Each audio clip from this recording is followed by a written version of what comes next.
Hello, everyone, and welcome to 10 o'clock, episode 333. Woo! Sadly, there is not three of us here this week. There is only two of us. My name is MDRLOz, and this here is Xeno, and we are going to talk about Warframe. Warframe is a game, a very good game, a game about space postal delivery. So, Xeno. What? What? Yes. Space postal delivery. Yes. We're delivering bullets to people's faces. Moving on. Right. Well, anyway, we begin each episode as we do each week with emblems, and so sadly there's no guest this week.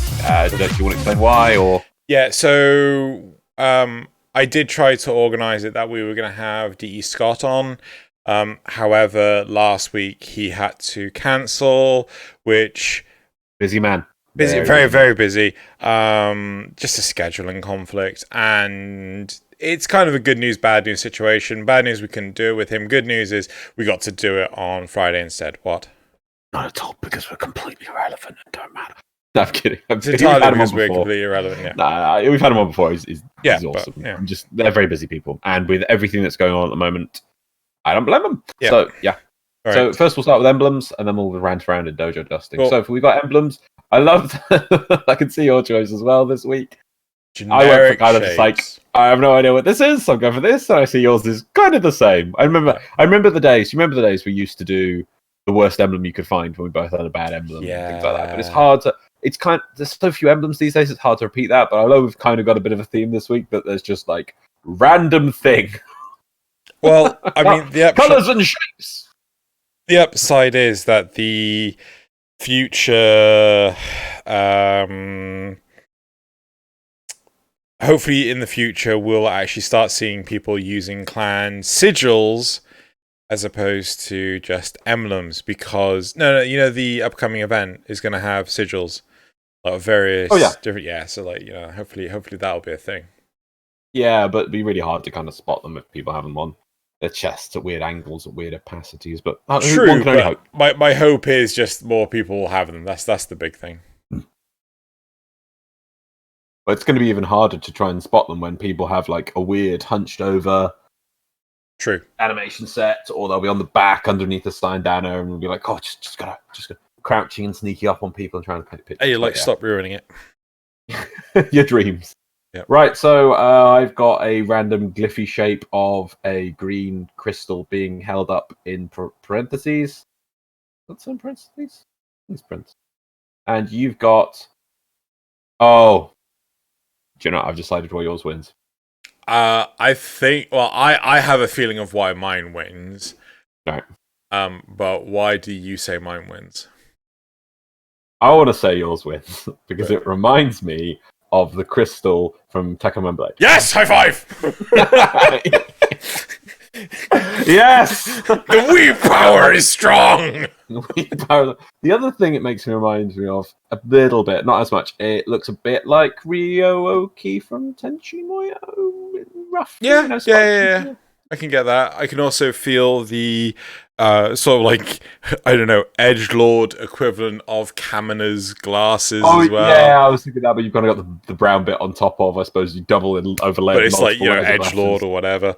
But for anyone that doesn't know, Tekken Blade is an anime series from 1985, the same year as the original Gaiva series, but had 4 times as many episodes on the same budget. So there were a number of scenes that were used repeatedly. Yeah. How many episodes does it have? It's like 49 or something. And the Gaiva only had 12.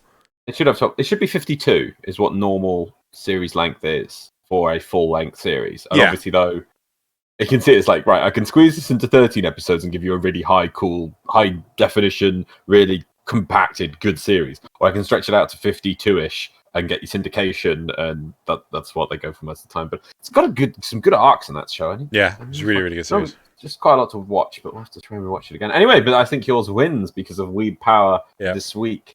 I feel mine is from something, though, so if anyone knows what mine is, please let me know what my horrible green thing. Right, so moving on to dojo dusting. Right, so unfortunate news... We're going to TennoCon. What? We won't be going to TennoCon because there is no TennoCon to go to. We will be going to TennoCon, as will all the other people at home, because it is going digital. It's not happening. It's going digital, but it won't be physically there. And we hope everyone else is there watching alongside us. Yeah. Does that mean I have to talk to people on Discord while it's happening? Yes, and we're gonna role play a physical event on Discord. And we're going to set up several rooms, and we can pretend to be in queues for, we're queuing to do this, to get signatures. We'll have, a signature room. Okay, moving on. Right. So sadly, it's not happening. Yeah, it was to be expected. They cancelled E3 earlier this week. They cancelled Comic-Con? One of the Comic-Cons. Yes, yeah, one of the Comic-Cons. Did they cancel one of the PAXs? I will have a quick look. I can't remember. But yeah, so a bunch of stuff. If they haven't, there's probably one that's going to get cancelled. Yeah. So, yeah, unfortunately, no TennoCon. Sad times. No, PAX East is actually still going. Yeah, that's what I thought, but it was at the start of March. Right, so it's already happened. Yeah, it's kind of, yeah. That's probably the one that I got confused with Comic-Con? Yeah. Right, yeah. Start of March, things are a little bit less worrying. I load a web page and it's just a picture of someone cleaning an Xbox controller. It's at that point, you can do that kind of stuff. Yeah. Sadly, though, coronavirus, I do hope everyone is staying safe. Everyone who's listening to this.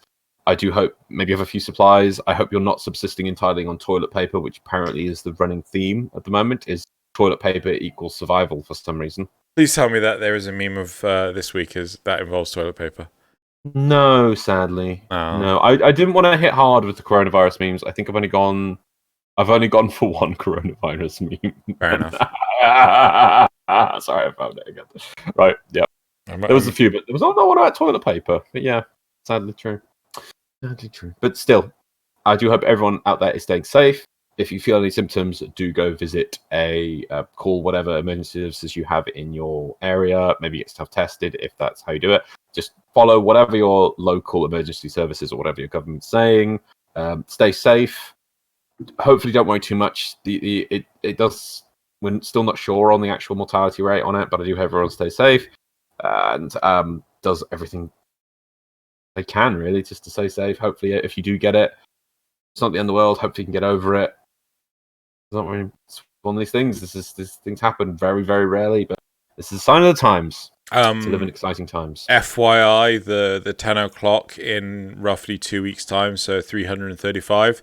I might be going a little bit doolally from cabin fever, as my office has shut.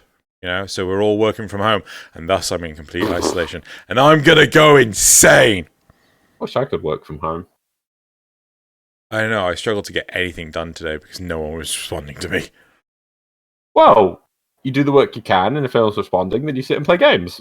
I got phoned. We've had somebody who's been staying at home this week so far, and they phoned me up today randomly because they were bored, and I'm just like, how can you be bored in this internet age? It's like, I've watched all the Marvel movies and these movies, and I'm just going on to Disney Pixar movies and to watch. I'm bored. I'm like, have the internet. I'm not going to lie. Unlimited free games. I'm not going to lie. I may have had Star Trek Next Generation running on in the background.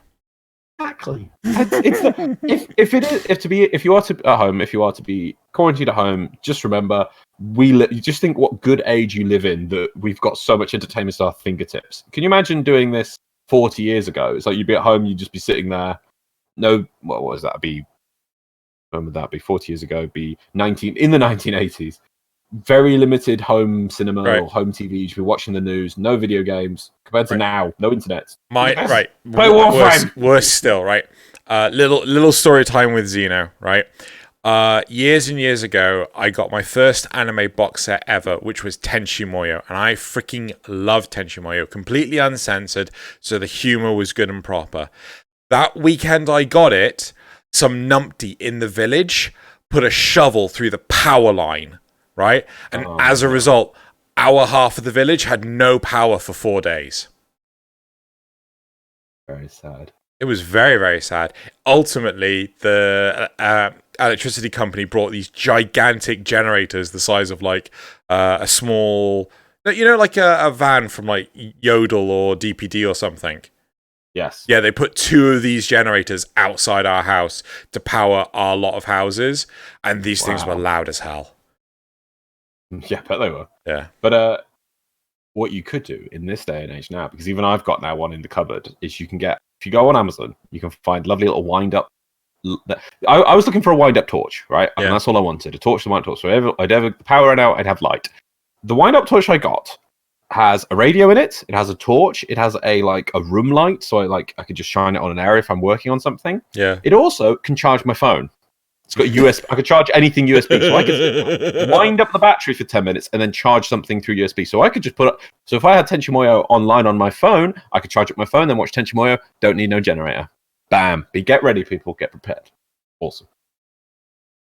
Yep. Right. Anything else we want to say? No, let's move on. Okay, cool. Yeah. Otherwise, we're just going to be here forever talking about it. Well, if anyone wants to talk about anything coronavirus, just put it in the comments and we can talk about it next week. So if anyone wants to talk about anything. So, another dojo dusting related thing. So, Xeno Codex is finally back. Came back out on Friday. Just going to say, the editors did an absolute fantastic job, the main editor. And I am wow. But unfortunately, immediately after it comes out, it kind of has to take a little while before the next episode comes out. The editor, for personal reasons, has decided that they cannot continue doing the Xeno Codex. They saw it through to get this first one done. But I've got someone else lined up quite quickly, thankfully. But I will have to teach them the ropes and everything. So it's going to take a little bit longer to get the next episode out. But the idea is that this is going to be a continual thing. Yeah, it's good to see back to form because you're doing other things and now you're back to that. I think this is a much better forward-moving choice and it's good content because I always like the Xeno Codexes. I think they're more interesting. If you guys have any suggestions on topics, please let me know because I've got another script in the works in the go, but unfortunately it's a collaboration and the collaborator is needing time to actually do their part. So I will be doing other ones in between. Anyway, moving on. So that's it for Dojo Dusting. Moving on to the cards. The cards. Right, so the first card of last week.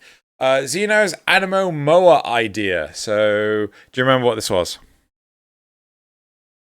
No. So the idea was that you constructed a Moa that you had to keep alive and things. It learned, it got stronger, it got tougher. And then it goes against you, and then you have to break it. Yeah. Yeah, you have to break it in. Yeah. So 39 people responded. 15% said no. 17% said that they didn't care, and 66% said yes. I think only 39 people responded because they didn't get that far into the episode. Which is kind of shocking because it's like the first topic. Anyway. Right. Do you have anything you want to add to it? No, people seem to like the idea. That's fine. Cool.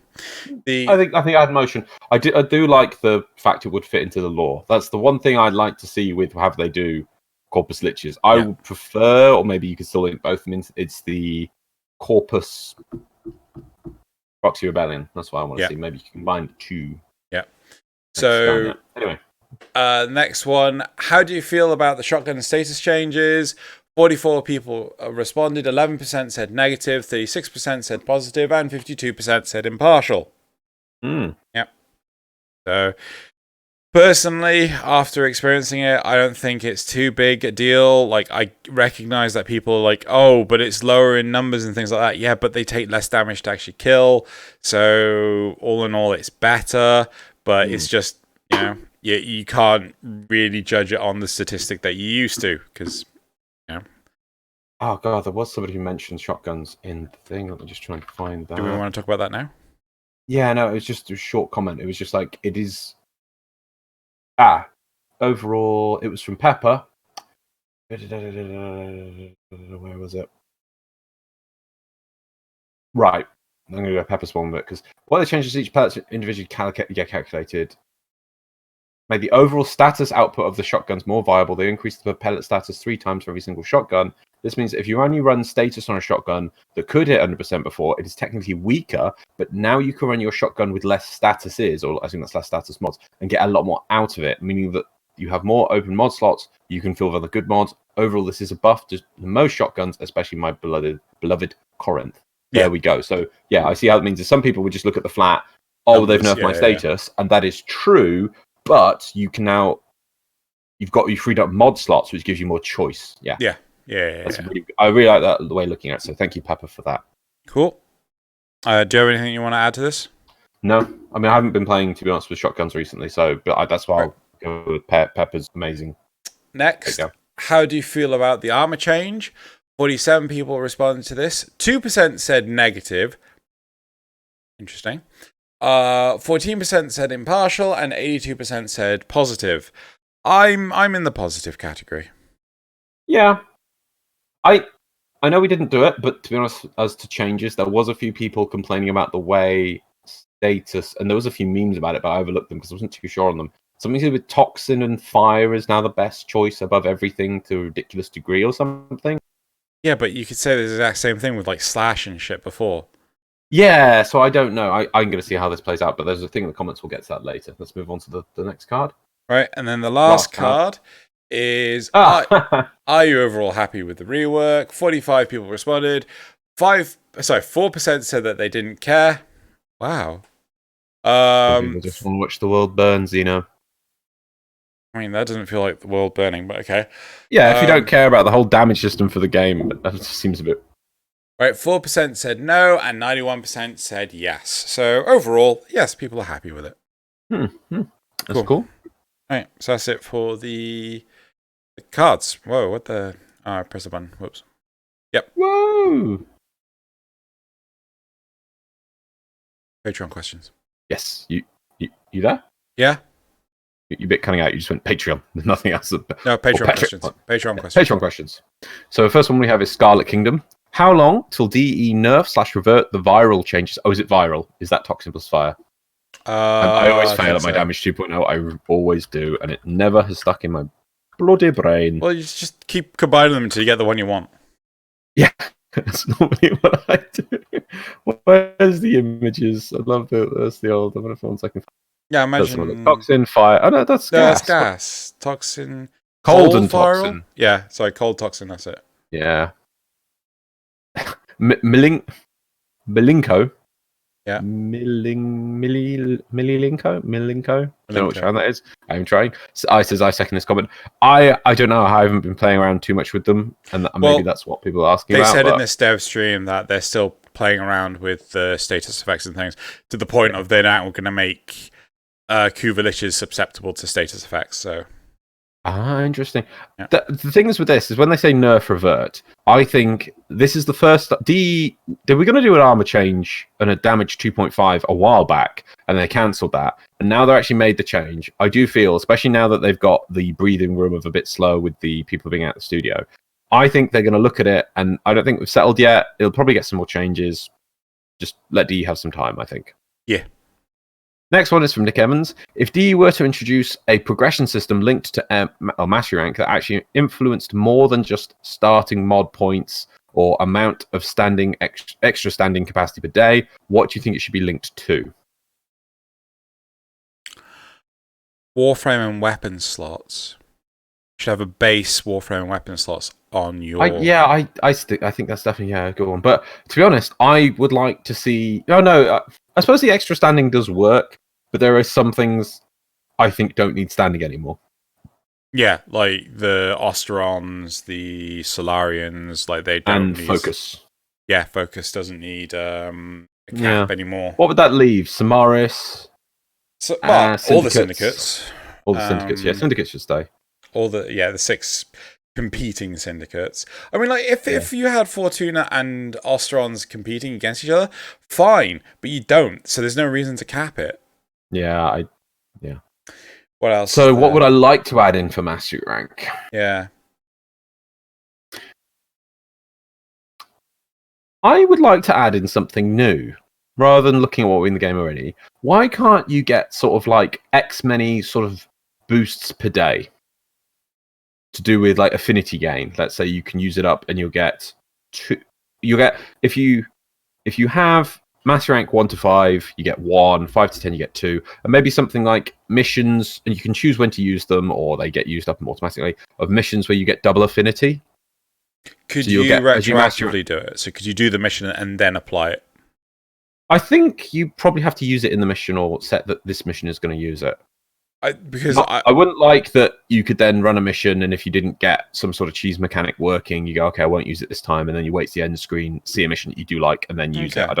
Maybe that could be abused. But do you see what I mean? I'd like some sort of boosts per day or uses per day thing to be brought in that you get, and as you get more master rank, you get more of it. Yeah.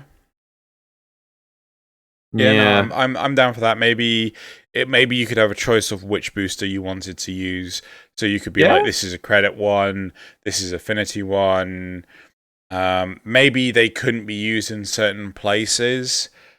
Maybe you could only use one in a certain place per day. So you couldn't spend so for example, MR27 right now. You couldn't spend all 5 on a credit one and do the index. Yeah.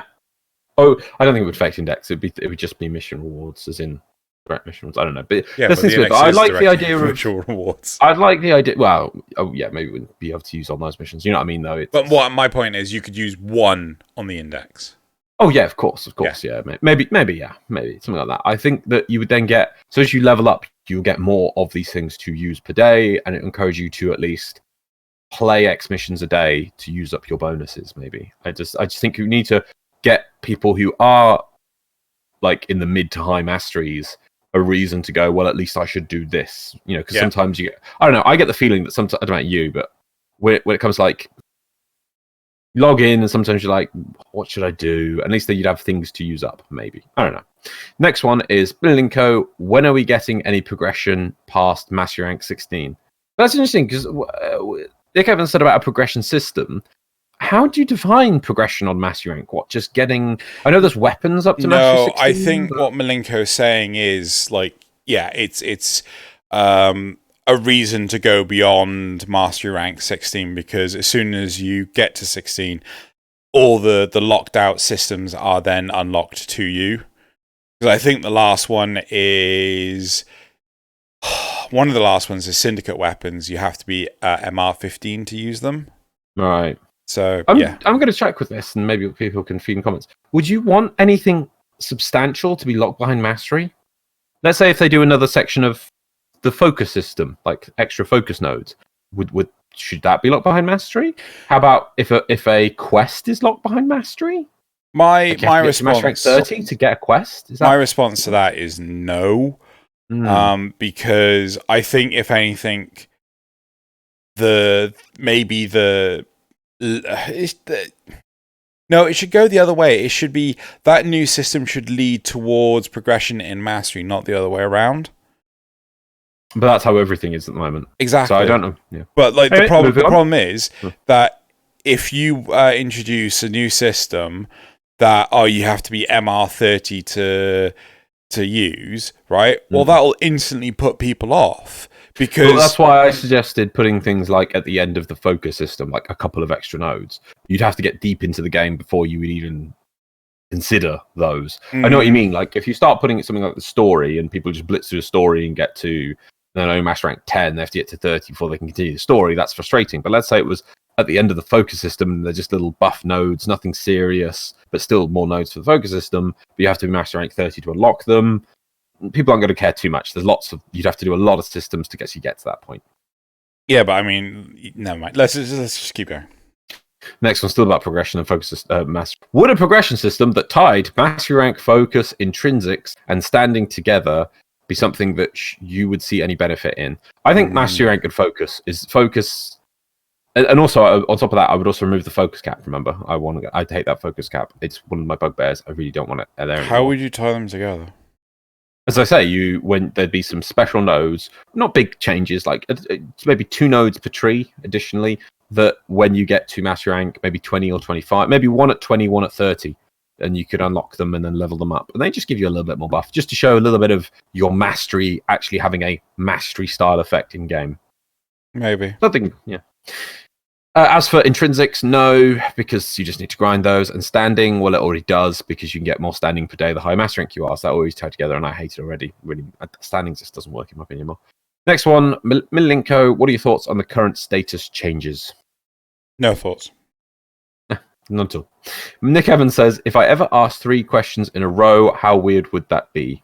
Don't worry, Milinko's sneaky. No, isn't that a serious question? 3 serious questions in a row. Oh. But he has. No, he asked 2 serious questions, and that stupid one. But this is a serious question. Is what happens if you ask serious questions? I find this is a serious question. I think you're taking this out of context. Are you weirded out? I'm weirded out. I think you're taking this out of context. I'm so weirded out right now. Moving on. Milinko then asks a billion more questions. How has your loadouts changed since the updates? I'm still learning the update. Yeah, not at all. Like, I because they said, like, Steve said, please bear with us. You might have to, like, my Oberon loadout has not changed in the slightest. I think I tweaked my Nova one ever so slightly. I'm using older weapons like the Boltor Prime again. I've actually got the Pennant melee weapon. I'm just playing around with things, but my Oberon, I've just not needed to change. I'm like, God damn it, why are you still so good? Oh, I'll tell you, the only thing I've changed is that I don't have corrosive projection on every build anymore. Which I used to have on every frame, just so Xeno wouldn't moan. Yep, as it should have been. And I guess I haven't done it yet, but I can get rid of my bonus mod, my 2 copies of every mod now, can't I? Yeah. I forgot to do that. Yeah. That's the only thing that's changed. I used to have them for Sentinels, but you don't need that anymore. Moving on, what do you think are going to happen with the upcoming events for Corpus? They'll get some plot. What upcoming events for Corpus? There's only one coming up for the Corpus. Mel, which one? The one after Scarlet Spear. Scarlet Spear is sentient inspired. Yeah. Sentient themed. Yeah. But I assume it'll lead to more events, so maybe they'll get some plot. Events. No. They'll get some plot. It'll be interesting, and hopefully, as they've said, they're going to have the Corpus founder, which is going to be a character. Can't wait for that. Interestingly, they wanted to show off something to do with crap. What was the glass maker? Was that the name of the thing? The upcoming. Yes. And nope, they weren't allowed to. I was like, commit to what we've already shown. Commit to what we've shown. I was like, I'm liking that. I'm liking that, as well. It's like, get this shipped, get content to people, then do next thing. Instead of, we've had this, like Scott at the end there, I think at the end of the stream, it's like, I've had this brilliant idea, we could do this. It's like, no, ship what we've done. Yeah. It's like, I think Railjack has led to that. Yeah. I think they're needing a bit of a refocus on things, but we'll see, because now on the road to TennoCon, so who knows what they're going to crazy ideas are going to come out of that. Maybe that's why. Maybe they got some crazy things they're going to show at TennoCon. It's like, but right now we need to focus on getting stuff out. So yeah. Milenko then goes, where are my damn primary kit guns or damn primary kit guns? I don't know. I think Glassmaker. Really? Yeah, I think they announced. They announced they were coming. They weren't making entirely new kit guns. They were making primary kit gun receivers, so you could put the barrels and the clip is the other part into the existing ones you've already got. No, you could put the existing ones into the new receivers for primary weapons to make rifles out of the pistols. I don't know. I'm not really happy with that. I was looking forward to either Grenier or some other themed. I'm fine with that as long as they actually expand on the barrels later and things like that, because the mastery is going to be on the receivers anyway. Yeah, to be honest, actually, seeing as we had the Ostron Zors and then they added infested components in there, can we see some Grenier components for the kit guns then? Sure, that'd be cool. I've never got on with the Corpus kit guns. Anyway. Milinko says, is Modular Arcwing coming in your opinion? What's the cause for the delay? Well, we saw on the dev stream. looks amazing. Yeah. I don't know if they're planning on bringing it forward with the event. It'll come out eventually. It's coming. Yeah. It's coming. Yeah. And there's another Arcwing coming, which is going to add even more bits. Then you can combine it. I like it, but my more worried thing is I want to see changes to Arcwing, which we did hint at, didn't they? Make Arcwing great again. Make Arcwing great again. They said they were going to add a weird feature that was like follow target or something, like dogfighting. But did they say that? Yeah. I missed that. See, I missed the start of the stream. At the end, they said they were going to add this is more things are happening to Arcwing, and there's going to be a feature to enable dogfighting where you can, I think, follow on target. So I assume if you point at something and you hold a button, maybe the Arcwing will do the automatic flying as best as possible to chase the target or something. So become a bit like a rail shooter.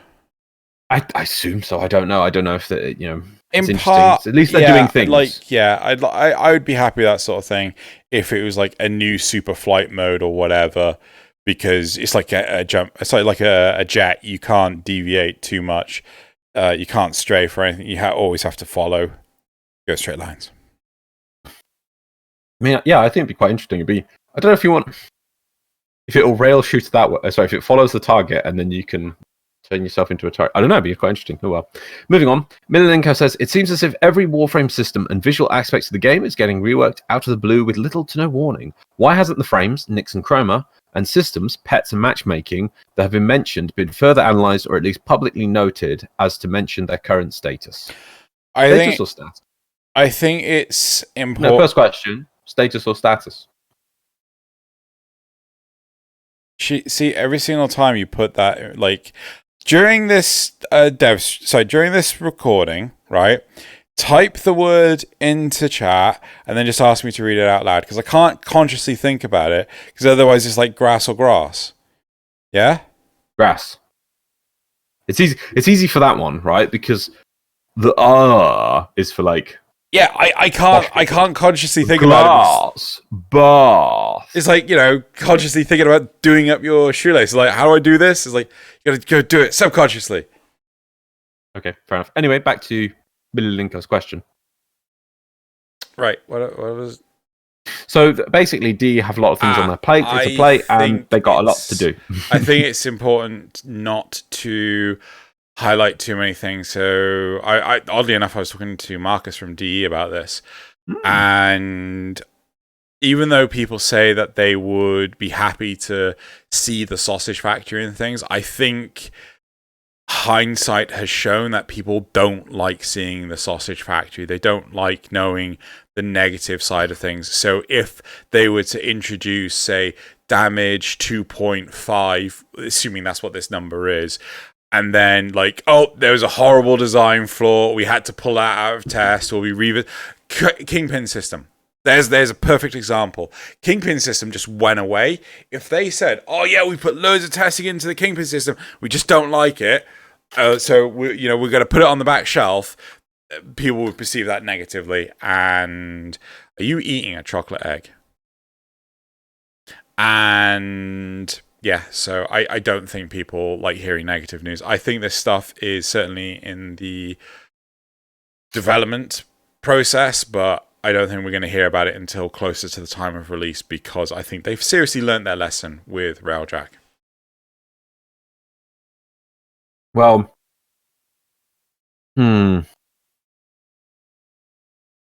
Stop scope. Yeah, maybe that's what the thing is that we do like to hear about things that are coming up and what they're doing idea-wise.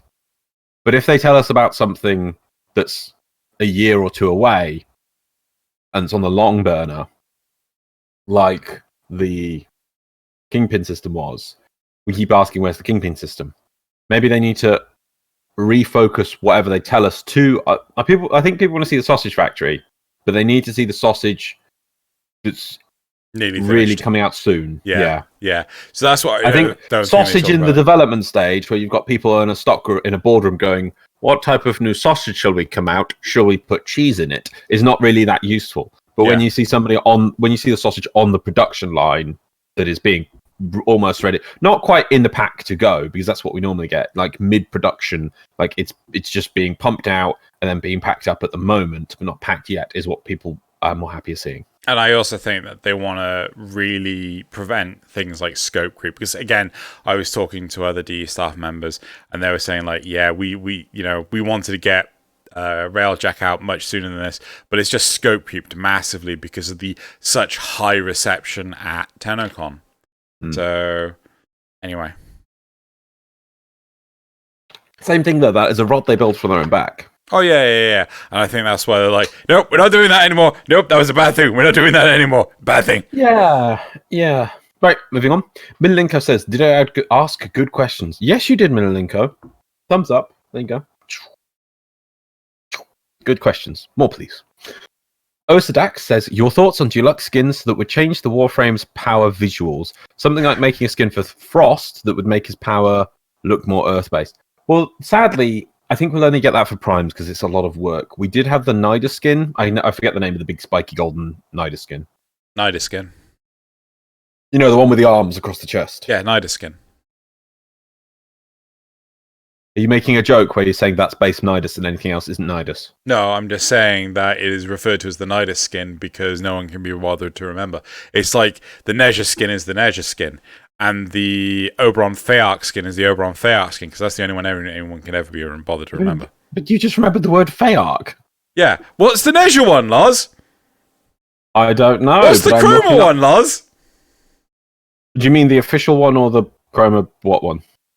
The deluxe one. The one they produced. What's the Rhino one, Loz? This is easy. The Rhino one? I don't know the Rhino one. Come on, it's Palpatine. Emperor Palpatine, Loz. Oh. Right, what's the Frost one, Loz? Palpatine. Oh, okay, that one I remember. The Chroma one is Dynasty, though. I remember that one because it's like Chinese Dragon Dynasty one. Yeah. But the I don't remember what the... Harkonnen.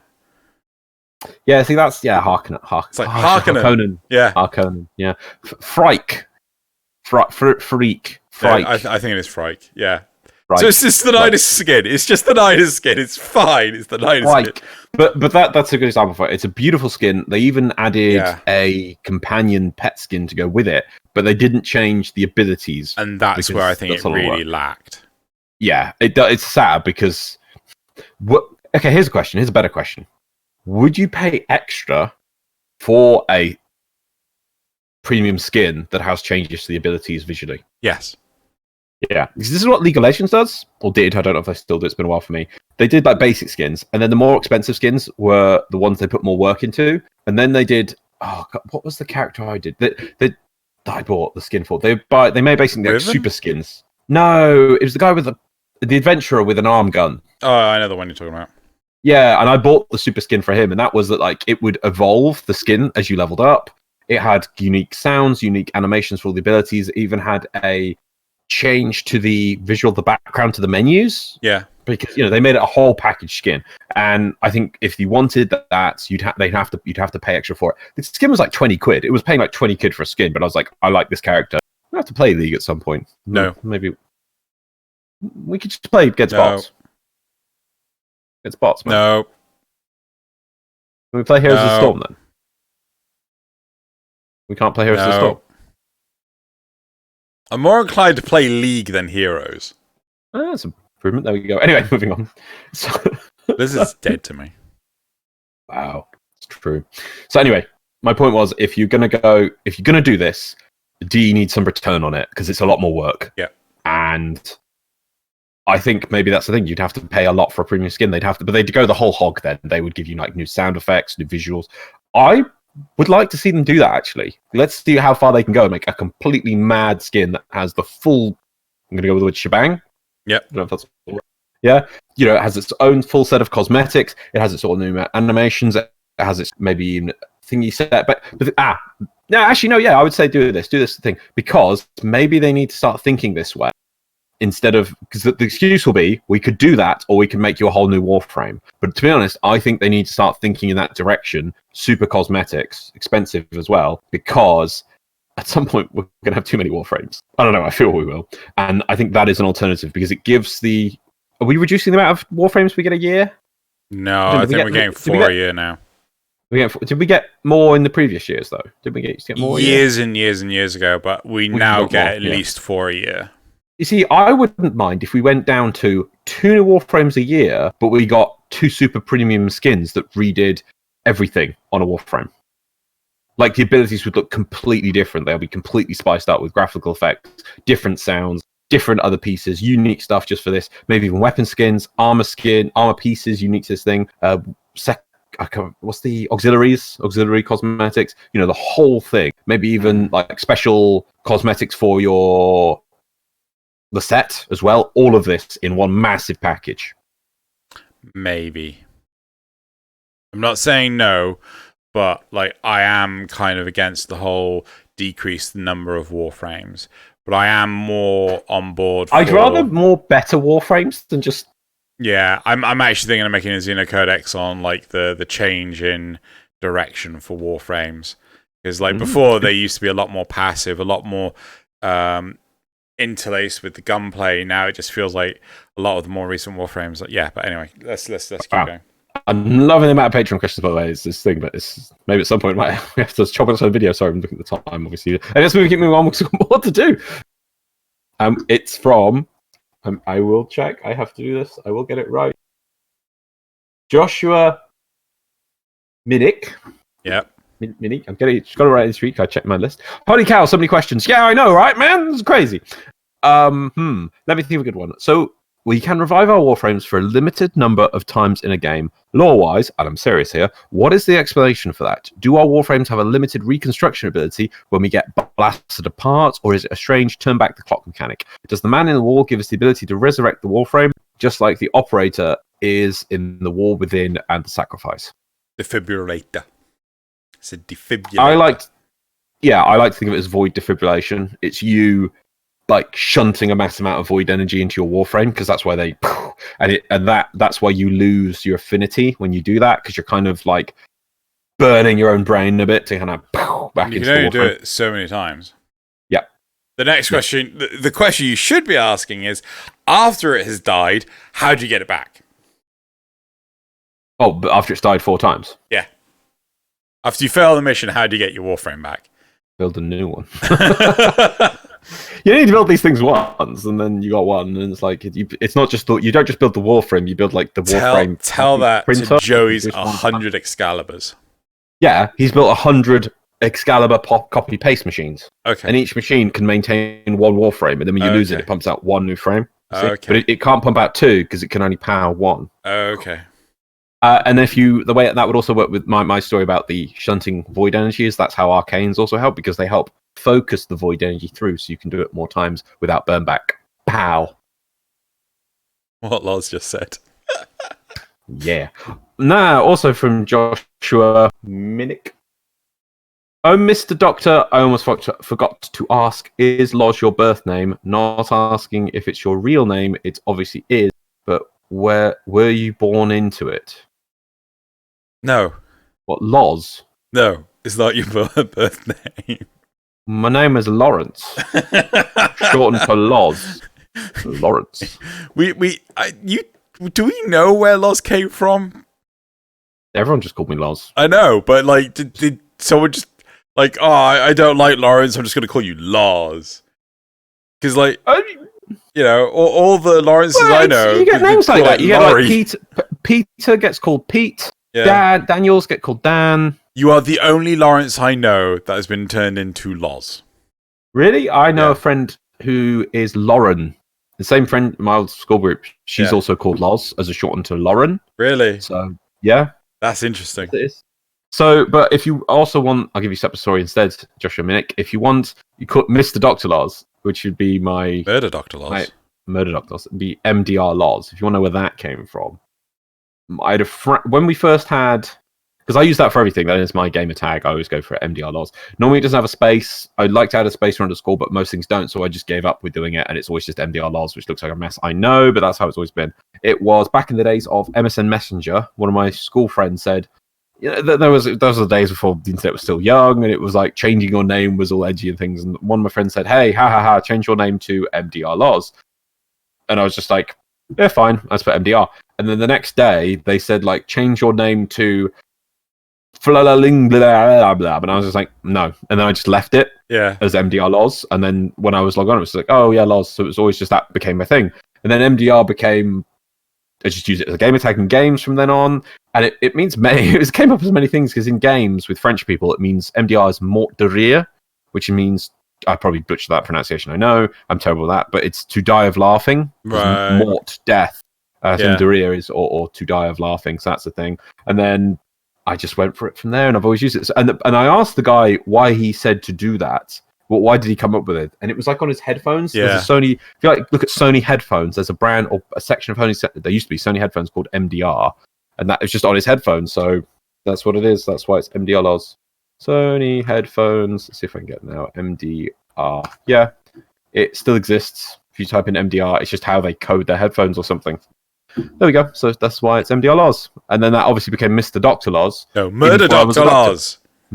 Murder Dr. Loz. It was, well, other people said Mr. And now I have a PhD, so I have Dr. Loz. So it works. It's just, yeah, that's how it is. Anyway, moving on. Zrugal asks, what do you think of the new enemy that uses the Tonkor with one hand? I haven't seen it yet. Oh, there is fucking one of them! Right, I think, the new elite... Is this the guy with the shield? I think it's the new elite shield lancer, right? There was a lot of memes with the shield, and I'm like, he's what? I swear he's just knocked me out of the air a number of times. I think, and I was like, does he have some sort of like, beanbag shotgun or something? And of course, the Tonkor does that if you're too close. So, yeah, okay, yeah, fucking know what you're wielding now, you bastard. Can we have a shield? I've seen it. It looks huge. Yeah, it is huge. It's like a proper tower shield. When I saw it, I was just like, what the hell's that? Zrugal finally asks, something, face rig. Oh, fuck.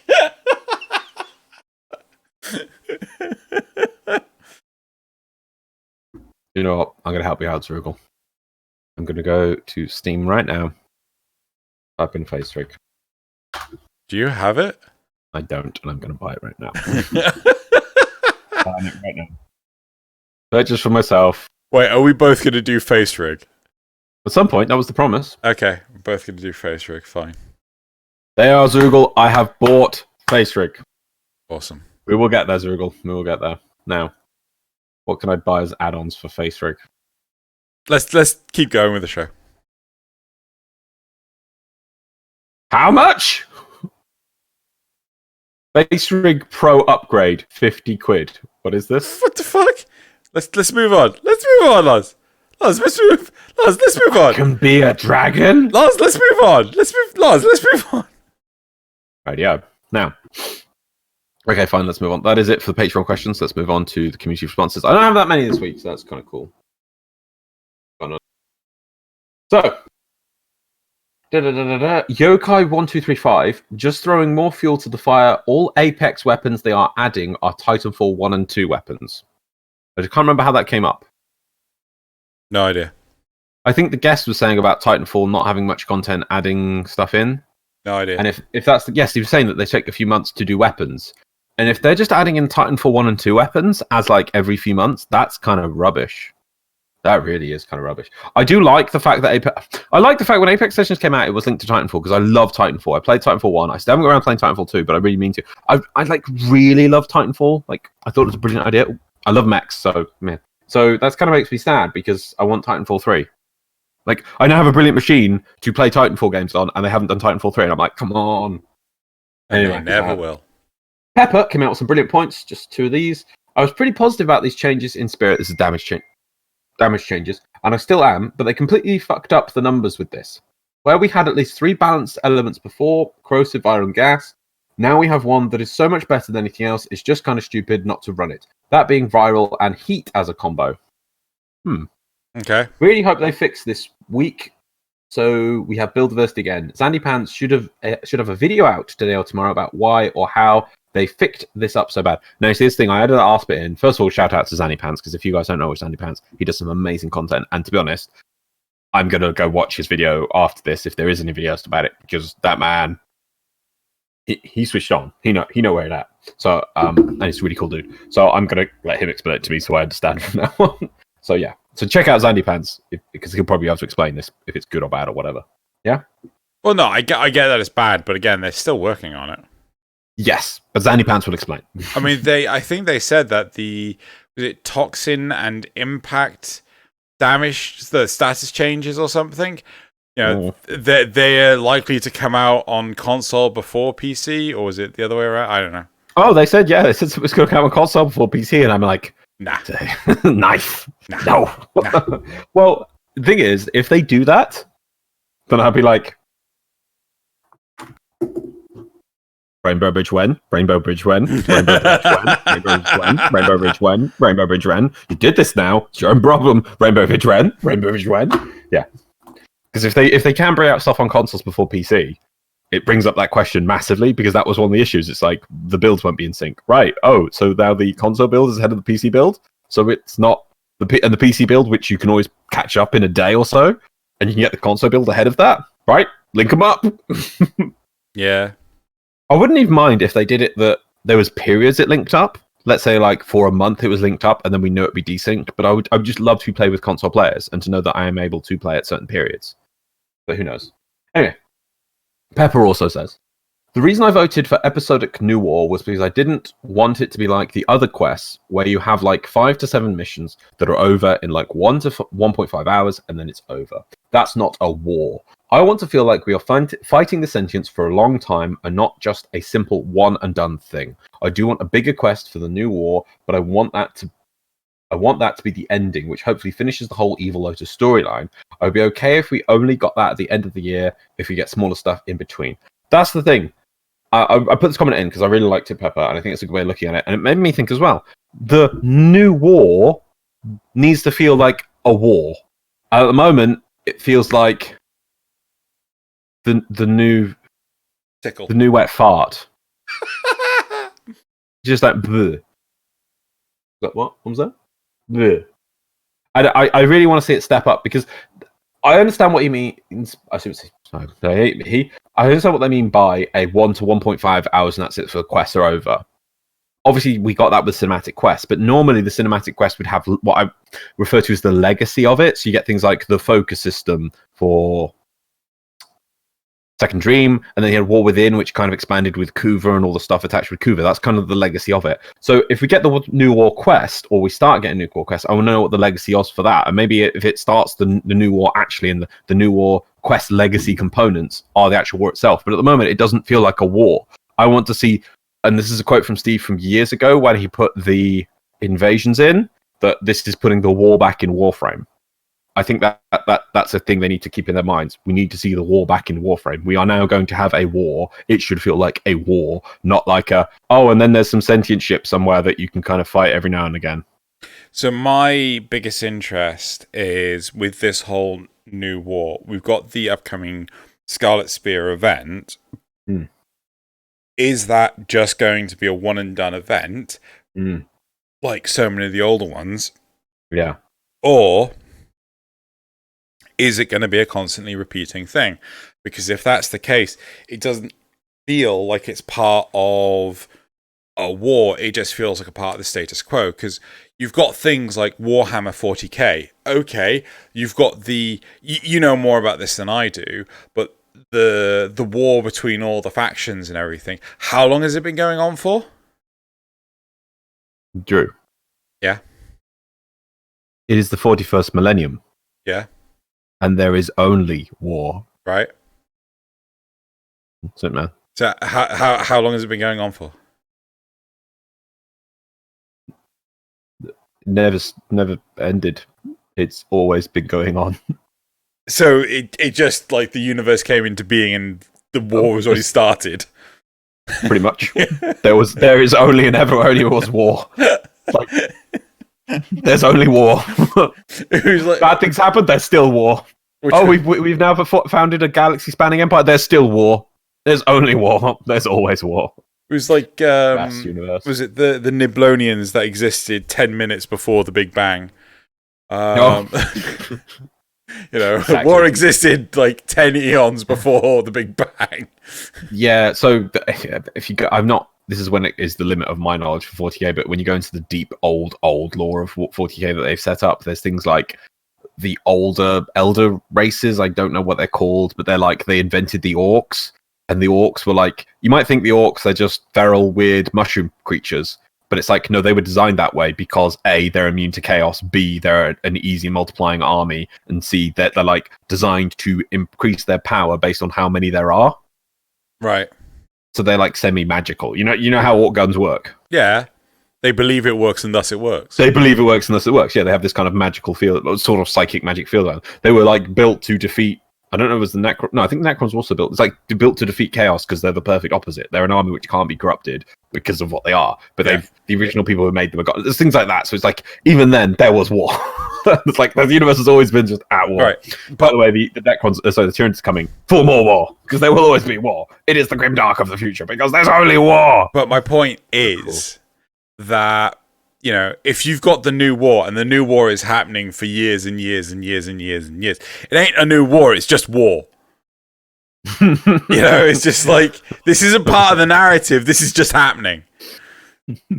So, you know, does this mean that if the whole Scarlet Spear event continues on into Warframe's normal progression, are we only going to start seeing it after we've built our railjack and after we've done the era prologue quest MacGuffin, the intermission? So you're not going to start seeing any of the war stuff but after you've done that, you're just going to constantly see it.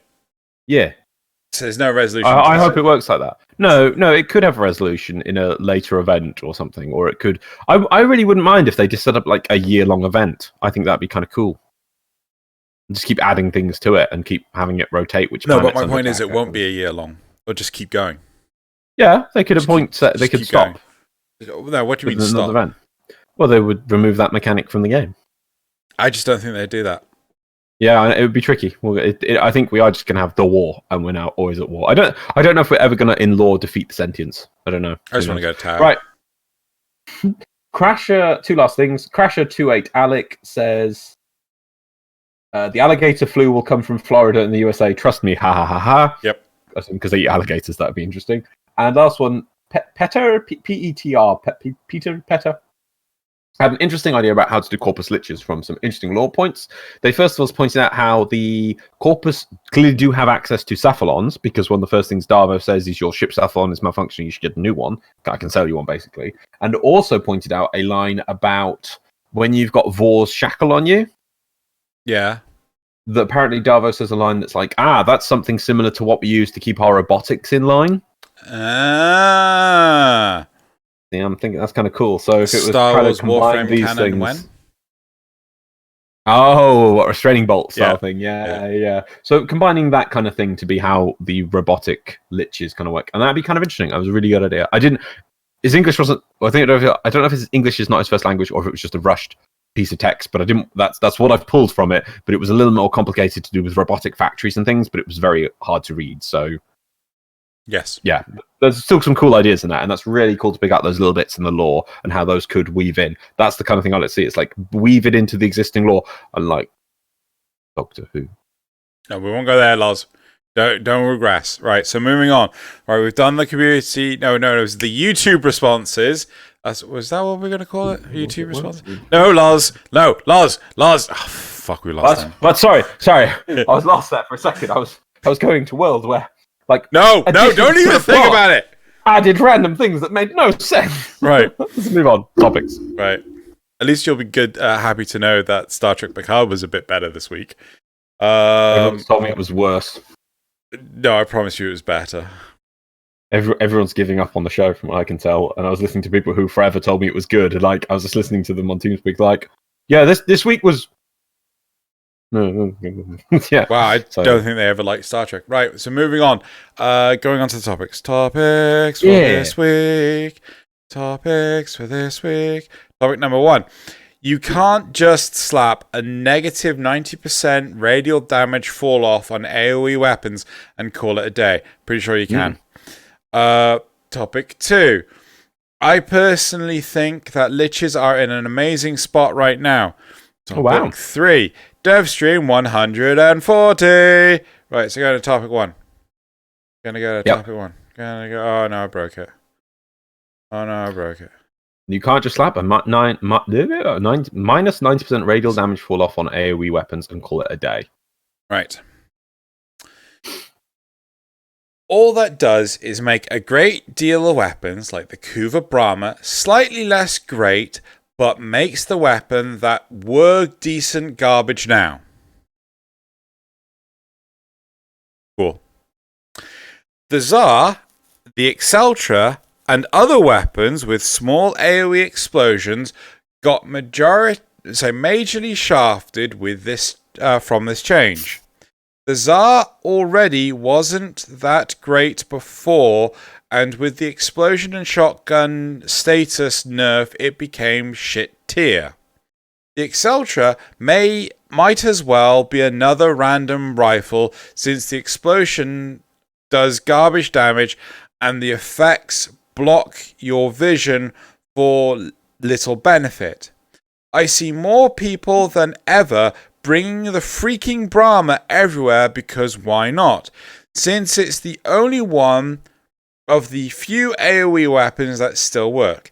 Balance damage fall off on an individual basis rather than placing blanket restrictions that pushes already weak weapons further into trash tier. I want to say something, but I don't know if it's a little rude of me. Go for it. Fucking aim? I use the Tonko. I point the gun at the enemy. I pull the trigger. I don't point at the fucking floor. But a bit of a counterpoint is maybe that's what they're saying. I mean, that's the point of an AoE weapon, is that you don't just want to hit the target, you want to hit other people. And maybe they are aiming at the enemy, but they feel it doesn't hurt the enemy next to them nearly as much or as easy as it used to. Right. As an avid Tonko player, I see no negative impact to my gameplay experience. Right? So they only name 3 weapons in the entirety of this. I played with the Brahma. I think I felt that the Brahma's explosion was a little weaker, but nothing massively different. I don't play with the Tsar. I have played a lot with Exceltra, so I'll give that a go.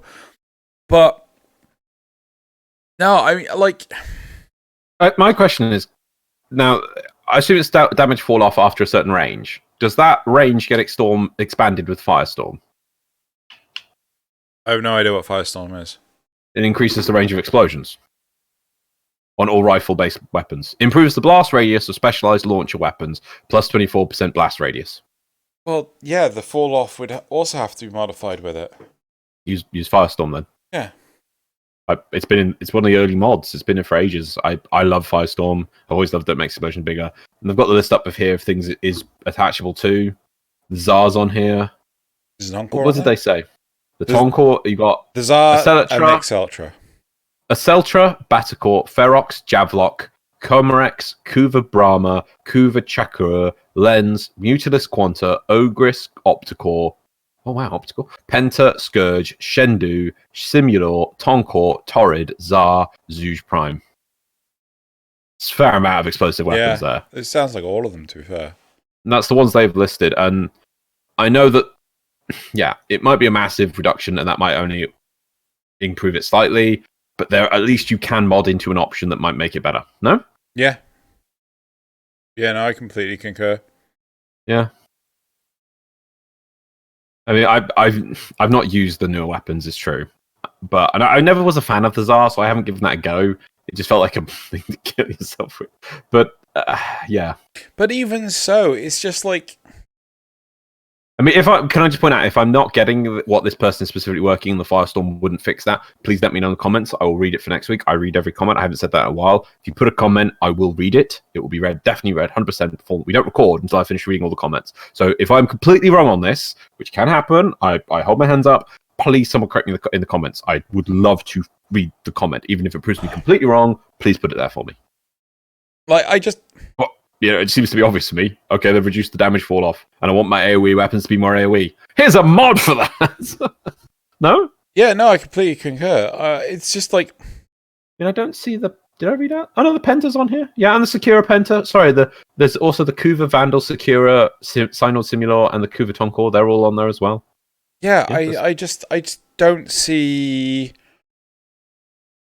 Oh. What? Oh, apparently also Amalgam Furax body count increases the launch. It's got a 20% increase on it as well. So that's plus 40. And apparently, according to the wiki, that stacks. So that's you can have plus 44%. Oh, that's only on the Furax though. Wait, why is that? Which one's the Furax? Oh, so you equip that on the Furax, but it provides increased combat, increased blast rate on special launches. Wow. Okay, so you have to have the Furax, but you can have plus 44% blast radius increase. Oh, okay. Yeah, it's because that's the fist weapons, isn't it? Yeah, so you're going to have to equip the Furax, but by doing that, you can have plus 44% blast radius. Yeah. Sounds pretty cool to me. If I'm wrong, someone correct me. But yeah, that seems like a solution to me. But yeah, there we go. And also, the other thing to consider is the guns in Warframe are always in a serious state of flux. And I remember when shotguns were awful, and then they make shotguns too good, then they nerf them a bit, then they're the best again. So yeah, it seems to be maybe this is the AoE effect is a bit reduced at the moment. In the future, they may go AoE crazy. This is how it is.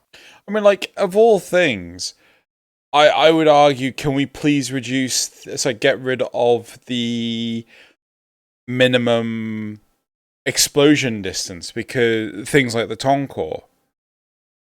Yeah? So, like, that is what I would complain about now, as we don't have self-damage anymore. But, no, we're whinging about, people taking the Brahma over anything else. Well, the thing is, like, if people take the Brahma for too long, they're just going to nerf it.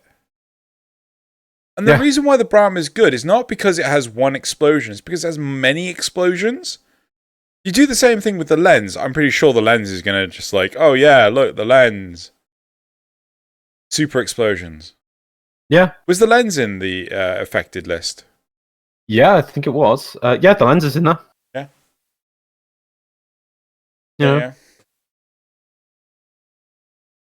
Yeah.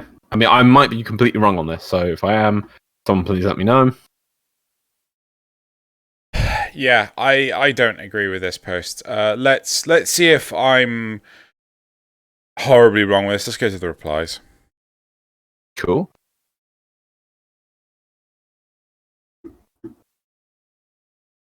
Wait, why is it on this screen? Should be on this screen. No? That screen? There we are. Okay. So, replies. What? It's in quotes. We made ever AoE weapon hit scan. DE. I don't think that's a quote. Maybe it's we made every AoE weapon hit scan? I still don't think that's an AoE. No, they're not hit scan. I still see a fucking Tonkor shell. And I still see the arrow for the No, that's just someone taking the piss. Also, someone saying, the same bit also says, also, have you tried Staticor yet? You get stagger/ragdolled if you are as close as 9 meters to the explosion. Right. Other than dying, isn't that the point? Yeah. I'm confused. Maybe I need to go play with these more. Maybe I need to go play the explosion weapons more. They were supposed to. Explosive weapons are supposed to have a bit of a trade-off, and before you'd kill yourself. Now you just stagger ragdoll yourself. Yeah. Is it me, or is that a bit of entitlement here? It's like, I know it's a stagger ragdoll, it's annoying to play with, but that's better than falling over and having been forced to use a revive or people pick you up, no? Yeah, no, I don't know. Next reply is, my poor Boar Prime used to be able to strip all armor with a Riven, now it's no more. That's completely off topic. Yeah, that doesn't explode, or does it? I'm confused. No, the Boar Prime's a shotgun. Next one, I completely agree. This is a horde shooter, and damage fall-offs to that degree kills AoE weapons. See, there we go. That's an interesting point. It doesn't. No. It's an interesting point. But like, I've got zero. I've been using the fucking Tonkor. It's the first weapon I picked up when they did the changes. I've had zero issue with the Tonkor. Like this, I need more data. I need to know what levels they're doing it on, because I've been doing it on ESO, zero issue. I need to know what enemies they're fighting against. I need to know what weapons they're specifically using. I need to know their builds. I need to there's just too little information here. It's just one person complaining, not one person, but it's a voice saying it's garbage. And my voice is saying it's not garbage. I need more data. Need more data. I need more data. Need more data. I wanted to make a Star Trek reference. It's like I need more data, but that's not my name. Oh, that is the point. It's like that is not my name. Yeah, it's like one is my name. The other is not. Sorry. Okay, next one. Right. Oh god, I've swapped tab again. There we are. Right. They didn't call it a day. They explicitly said they were starting from there and would buff them. Now, I agree with that person's point exactly. And this is the thing I've said in the past. D will get to it eventually. This might take a long time. I had to wait around 4 years for them to fix the grey status, the silver uncommon status mods, but they did. They did. And they eventually, I remember that they said the same thing with those. It's like, okay, we're going to start low and we'll buff them as time goes by. And they finally did get around to fixing them. Massive, taking them years, but they will get around to it. So that's what I say. Might be you have to change your way you're going to play for a while, maybe for several years, but eventually they'll come back and they'll fix these weapons. They'll be like, you know what? There'll be a stream where they'll be like, Scott or Steve will be like, yeah, I was playing Warframe and I was like, explosive weapons just don't feel that exciting. So we made them more explosive. There'll be a stream where they'll do that, and it'll be like, there'll maybe some game like Doom will come out, and there'll be some amazing explosive weapon in that, and then Steve will play it and come back and say, why don't we have that amazing explosive in our games? And then they'll do that. It's just how it is. Yep. No? Yep. No, I completely agree. I just got back into using the lens, got myself a lovely ribbon for it, threw a ton of former at it, and now it's got a 70% damage fall off because idiots didn't know how to stand back. Okay. Maybe I need to read the patch notes. Okay, I've not been using explosive weapons, and maybe I missed this. I thought they simply were... Is this 2 issues combined into one here? No, from what I understand, you have a damage radius. Say you've got a damage radius of 10 meters. Right? Yeah. But then you have a fall off of 5 meters. So after 5 meters, it does like half damage. But is this separate from... You don't take any self-damage anymore, though, do you? No. Right? I don't get... So there's the self-damage has become a stagger, is a separate issue from they've also adjusted the fall off on explosions. Yes. No, kind of. They are tied together. So the closer you are to this point of explosion, the bigger the stagger. I appreciate that. Right? Right. Yeah. So likewise, the damage... so it's not based on the distance. It's based on how much damage you take. Yeah? Or you would have taken. Oh, the stagger, yeah? Yes. So they've also... they've reduced the AoE damage so that staggers also aren't that crippling... medium-ish, or unless you're really close to them, is what you say. That's what these people are saying, yes. Yeah. Right. So that's where the damage fall-off exists. Separate. Yeah. 70% damage fall, idiots don't know how to stand back. But the thing is, like, it's 70% damage fall-off at what distance? Yeah. It's like there's too little info. Are we talking about... I just feel that some of these replies and some of the visual... I think that these are separate issues. It's like... I bet you they didn't just reduce the AoE damage just to stop the stagger. They probably also were thinking a bit more about it. They didn't just do that for that. I mean, yeah. Well, no, because it causes a different type of stagger. Yeah, but I can't believe that they... I think what people are saying is that they completely nerfed the damage fall off so that the stagger wouldn't be too bad, but they weren't actually thinking about how this actually affects an explosive weapon use as an explosive weapon in the game. I don't think... I'd like to think they didn't do that, because the next reply, by the way, is Prime Sure-Footed avoids the stagger knockback over completely, just wanted y'all to know. Now, to me, okay, that is separate from how much the damage... Because the damage fall-off and the amount of stagger per damage is just a calculation in the game. Yeah, I think... If they wanted, they could have set it that the heavy stagger has to be done at 1 billion damage, and you can't even do 1 billion damage. That... They didn't... These are 2 separate things.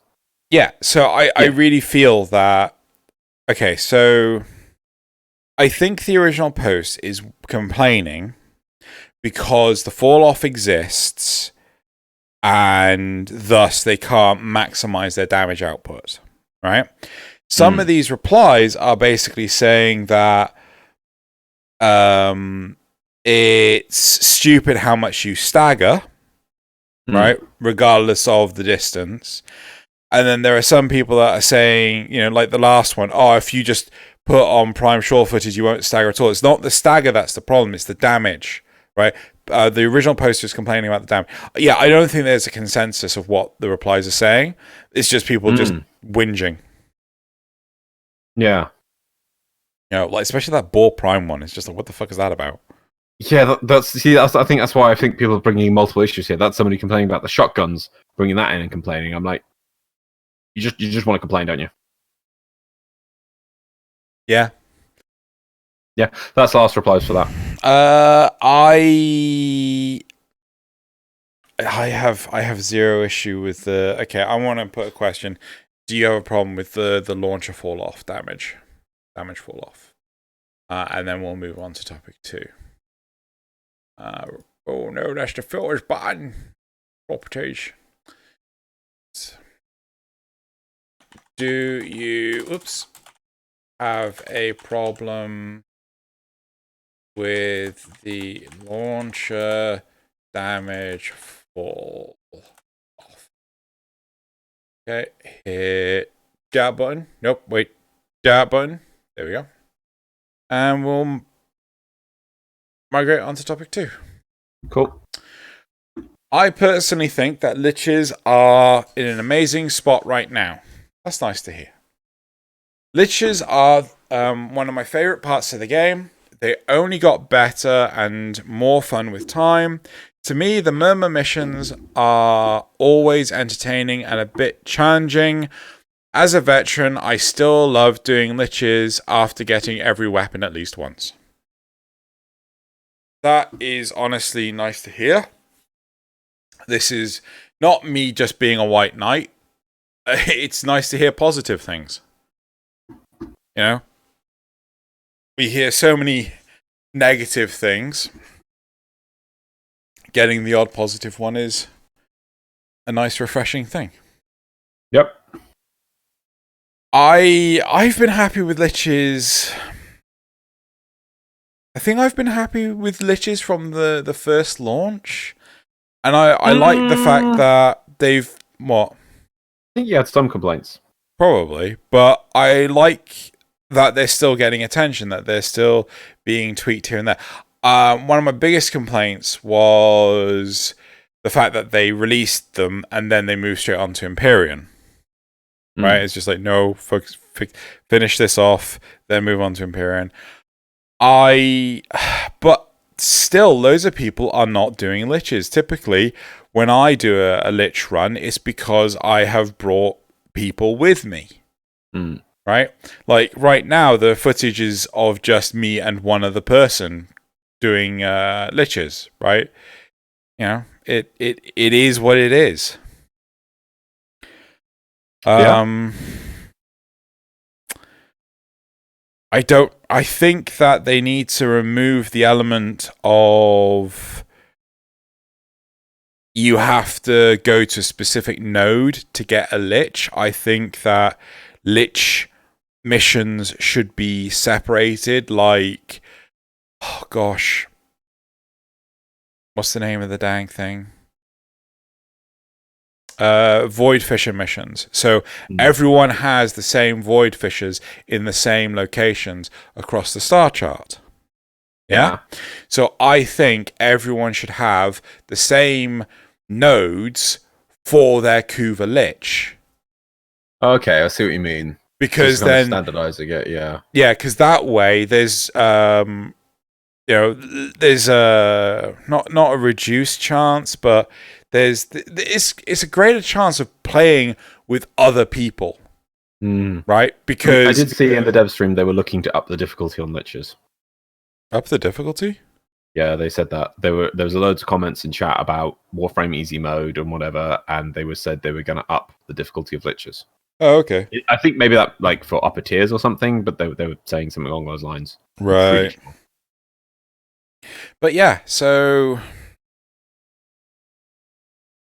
I'm happy with. I think they just need to improve the accessibility of liches. I think they need to reward the incentive, and I do strongly recommend people go listen to my rant about challenge. I'm pretty sure Loz will go listen to it and is like, my God, you never think this stuff through. What is this? Your Xenocodex? Is that what your Xenocodex is on? Okay. Yeah, it's challenge. Cool. I look forward to it. And, you know, like the whole point of liches is that they're meant to be work. You know, so. But people don't like work. They just want the easiest way to get shit. And then, you know. Do you have anything you want to add? No. I've liked all the changes and additions they've made to liches. They have finally refined them. I did feel they were really rough at first, and they've gotten better. I don't think they're complete yet, but as you can see, they start. I don't know if it's a good thing or a bad thing, because they started in a bit of a bad place, and I think they've improved since. I think of. Do you remember the Todd Howard comments that he made about a year after Fallout 76 came out? No, but I know of the ones that are recent. What was very recently made? Like the creative director of Fallout 76 is like, you know, he's adamantly defending that 76 is a great game and stuff like this, even since its first release, and it's just like, oh well, it was the fans not knowing they didn't appreciate what fans are. No. So basically, a year after Fallout 76 came out, there was a point from Todd Howard saying about how these games today, it's not about how the game comes out, it's how the game ends up. And that's that really matters. So it doesn't matter if it doesn't matter if a game comes out in a rough, unpolished, awful state, because it's the journey of how that game improves over time until it's a good game. Because you're seeing a lot of games now that are doing that. You know, you've got Final Fantasy: A Realm Reborn, Final Fantasy 14 came out in a very rough state that nobody was very happy with. Now, probably, arguably, the most popular MMO in the world. Probably, oh no, not the world. Sorry, because there's all the Chinese ones. I know that have FF14. Yeah. It's still, I think, the global market's most preferred MMO, I would say, personally. Just, I don't know, numbers and things. It's doing very well compared to how it was. Then you got No Man's Sky, which I hear which is massive improvement, I've heard. No Man's Sky is apparently a really great game now. So what else have you got that does that? Apparently, like, Anthem's going to get massive improvements. That's having a complete redesign. I don't know I'll believe that when I see it. If it's good, would you play it? If it runs on my PC, sure. Well, actually, seeing as it's basically, I bet it's going to come out free to play or have a free to play option, because you can basically pick it up for like a couple of pounds now, I think, apparently. Anyway, but that's how games are. So, Kuvalich just came out in a bad place, but should we judge them how they came out, or how they are now, or how they're going to be in the future? For Warframe, but Warframe's always basically worked on this policy. Like, Warframe came out as a very rough, unfinished game, and they've been improving it over time. But they didn't mean to do that. That's all the studio could do. You know, that was literally their last game they were making. Oh, look, they've done this. So I don't think they do it on purpose. Like Fallout 76, they could have waited 6 months and released it at a better state. D are just trying to shovel content to us as quick as possible because they want us to play their amazing game and they want us to enjoy it. So liches now, I think, are in a good spot. I think D will want it to be in a better spot, and they will work towards that. Yeah, no, I agree. Yeah, obviously we shouldn't judge them for that. They are in an amazing spot now. I feel that they did get liches out a bit early, but it wasn't because they didn't want them to be in a bad place at first, but they just wanted to get the content to us, you see. It wasn't malicious, you see. And they want it to be good, and they are making it good, and they're going to make it better. Making sense? Yeah, I mean, it's. I think one of the things that's really surprising when it comes to liches is the amount of support they've had since their release. Considering, to me, on a surface level, it looks like fewer people are doing liches than Elite Sanctuary Onslaught or even Arbitrations. Right, really? Yeah, no, seriously. I'll go do lich runs and there might just be me doing it, or me and one other person. Typically, if I find other people in pubby groups doing liches, we will band together. We'll just stick together. We'll just keep doing liches, right? You know the whole mentality of once you've done a mission, you just leave the group and you form a new group, right? Typically, with lich runs, you stick together because no one else is doing them. So, fair enough. I mean, I do find that with Railjack missions. I don't think there's many people doing Railjack missions, really. Yeah, and again, I can appreciate that. But I think if they were to ease the integration for players to always be playing together when doing Lich missions, then I think that would solve a lot of this problem in terms of always finding a group. But, is it even a problem? It's a fair question. Yeah, in the long run, are people still able to get their Liches done? Do they need to drive more players to it or not? I think a good question for this is, why do you do Liches? And one of the options would be, I don't do Liches. Yeah. Yeah, I don't know if it's, do you do Liches? Yeah, no, do that. Let's see if people are doing Liches or not. Yeah, I think that's a good question. Do you want to write that down now? Yes.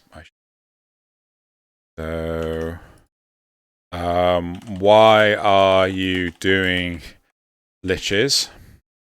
Because some people might be doing it for the weapons. Some people might be doing it just for the enjoyment. I typically do them just for the enjoyment. I still have weapons to get, but... So, let's put...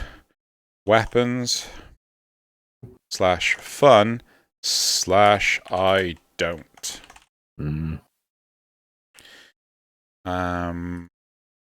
I don't think there's a reason you can't. Should there be... I don't /can't? Not unlocked? Okay. Not unlocked yet. /can't. I don't know what other reasons there could be for why you can't do them, but there might be like people are struggling to kill them. Might be a thing. Okay. So you got the coronavirus. Yeah, I do. I'm currently running a fever right now, and I'm going to give it to everyone. The reason why they cancelled TennoCon is because of me. Because you're going to send it to everyone digitally, yeah? Yeah. Nice. Right, moving on. Replies? Okay. I just want an assassination node or 100% spawn chance after knowing all 3 Requiems, and it would be perfection in my opinion. No. Editor's note. Rare editor's note from Tobiah. Me too. No. Oh? No. Like, I like the fact that it's you are hunting down your stalker. Oh! Sorry, I forgot to mention. I have been playing, but I'm like 80% of it. The first Shadow War game. Yeah. So comparison about. So how does that relate to this, and how does it feel in the same way? What was your complaints about that system? The whole, if someone beats you, they get stronger, and then it makes it harder to kill them. I only encountered that really with one character. Right. And they only had one weakness, which is weakness to fire. And it was quite early on in the game, and they beat me twice, and they did level up a bit. But then the weakness to fire was ridiculous once I exploited it, because all I had to do was lure them to a fire. Then early on, you unlock the ability to explode fire pits or something, like campfires. Right. And then after that, they just run away. So you can then just chase them down and beat them up. So, and then I never got beaten again. I really think you're very powerful in that game. I never really encountered a mob becoming overly powerful. There's always a weakness. They always are given one weakness to beat. So, did you just not unlock or discover the weakness of your target, which you can do through gaining intelligence? I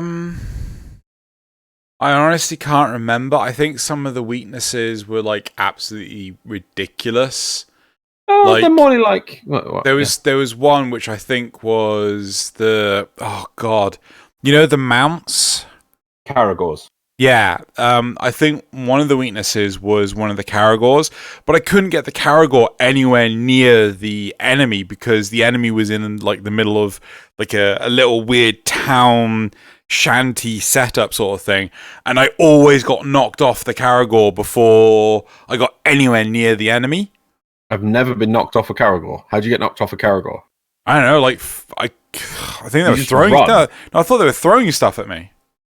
They do, but you just don't stop moving, and the thing moves like lightning and could just leap up and down walls like it's nothing. And if you're looking, so you know which you're area playing Shadow of Mordor, the first one. Yeah. The Caragor is ridiculous. It can just like leap up 2 floors. Like it's you just go whoosh. There was a reason I couldn't keep it. And the range on that fear, for instance, the Caragor one is quite huge. So all you'd have to do is if you know an enemy is in an area, you just blitz around that area until eventually you get near it, and then it'll go and it'll even give you a little cinematic which zooms in and it says afraid of Caragors. It's like, right, that's it. And then normally if you go do a bite attack on them and knock them down, you insta give them sometimes with Caragors. Ridiculous. Yeah. I think you should give it another go. I think maybe you just didn't give enough time, because I just find that you very quickly become OP in that game. Even so, I wouldn't like. And then also the other thing was I was playing it so I could relate it to the current lich system and what is missing that would gives that the cool thing.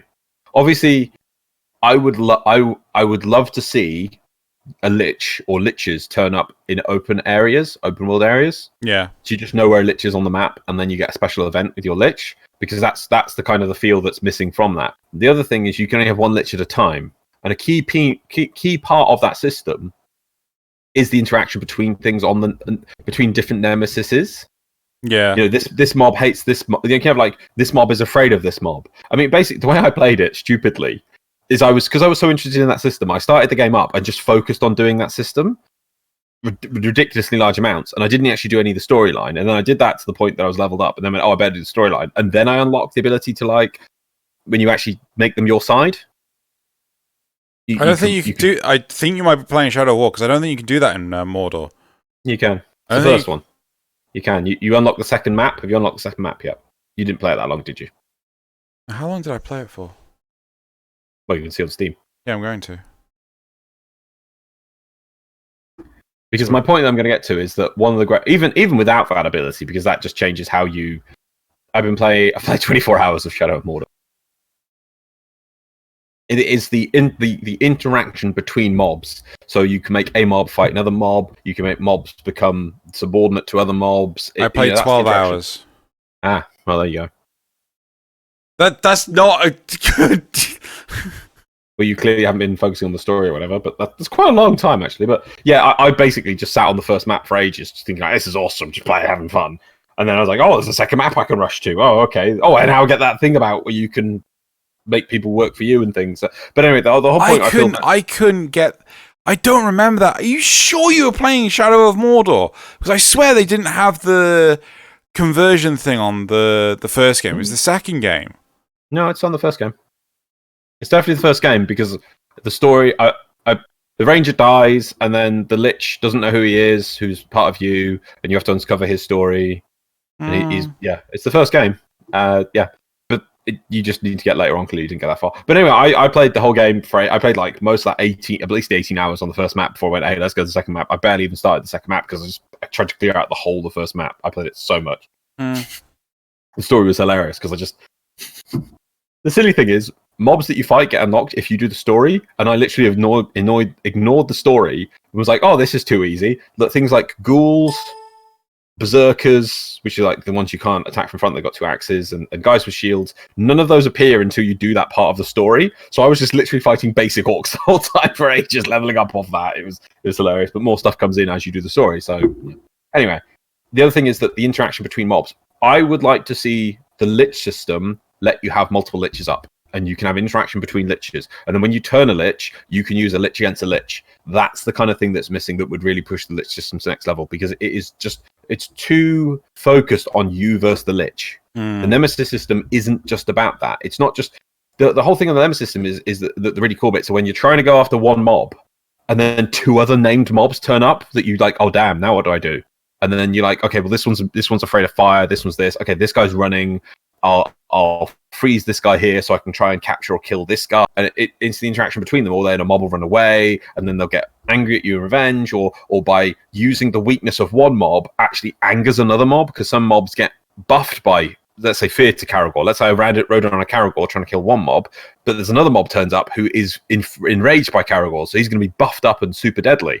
You know, that's the kind of thing that's missing from ours. Ours is just too focused on you and one mob, but they didn't really. If they wanted to do that, they needed to increase the way you interact with the Lich, and they haven't. The Lich still is just a mob you fight, and you barely see it. It doesn't feel like it should be. You're doing a mission, and all of a sudden you're just doing a normal survival, and your Lich comes up, and it should get, in my opinion, the boss cinematic should come and be like, you know, it zooms in on your Lich. It really should have done that. Because it needs to feel like an event when the Lich comes to you. You know, because how, like, when you go fight Saga Struck and it was a Saga Struck intro, it needed to do that for Liches, and it with no warning. Like, you're just killing mobs in defense, and then all of a sudden you're like, oh, wait, that looks like a different cutscene. Hey, Tenno, I'm going to get you this time! That's what it needed, that kind of thing. But you know, because then it feels like, the mob's here. You know, it doesn't have that element. Anyway, that's my thing of what's with Liches and what's missing. Sorry, back to the replies. Next reply is, I actually love Liches, as they give me high-level missions on demand. I can go on survival and waste an hour on low-level chaff, and then reach level where I have to actively move and use covers. Sorties, LMAO, finished in minutes. Your gear is irrelevant, and the gameplay is interrupted by loading screens. Not fun. Liches, on the other hand, are always there. Always high-level without being ridiculously over-leveled. The most fun I had is when level 5 Lich fights me in survival mission. I have uncontrollable, unstoppable, manic, throwing dangerous shit at me while I am being surrounded by multiple high damaging minions, some of which can use Lich abilities. High tension music, spamming all abilities I can, constant usage of operator, a fucking boss fight. Yeah, I mostly do them solo due to my schedule, allowing to play only in the middle of a night, so people aren't there to interrupt my fun. Yeah. Whew. That's kind of cool. And that's the kind of little stories that make Warframe amazing. Because I've got some in the past. I haven't had that kind of thing with a Lich yet, though I'm looking forward to it. Because that's cool.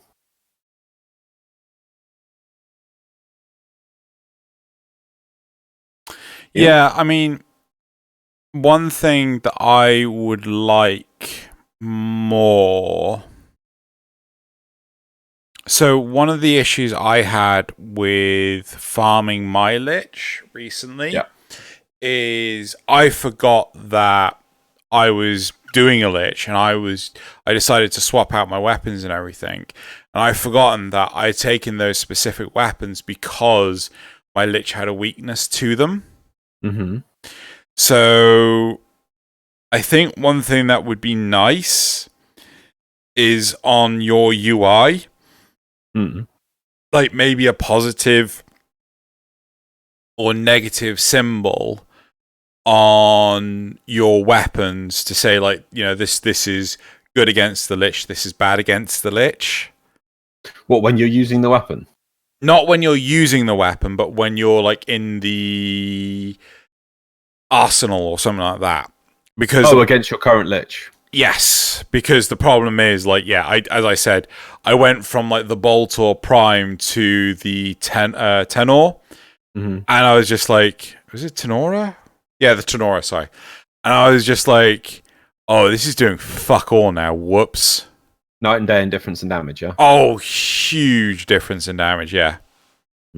So I do feel that would be just a nice quality of life improvement to be able to just know, oh, this is what I should be taking. And yeah.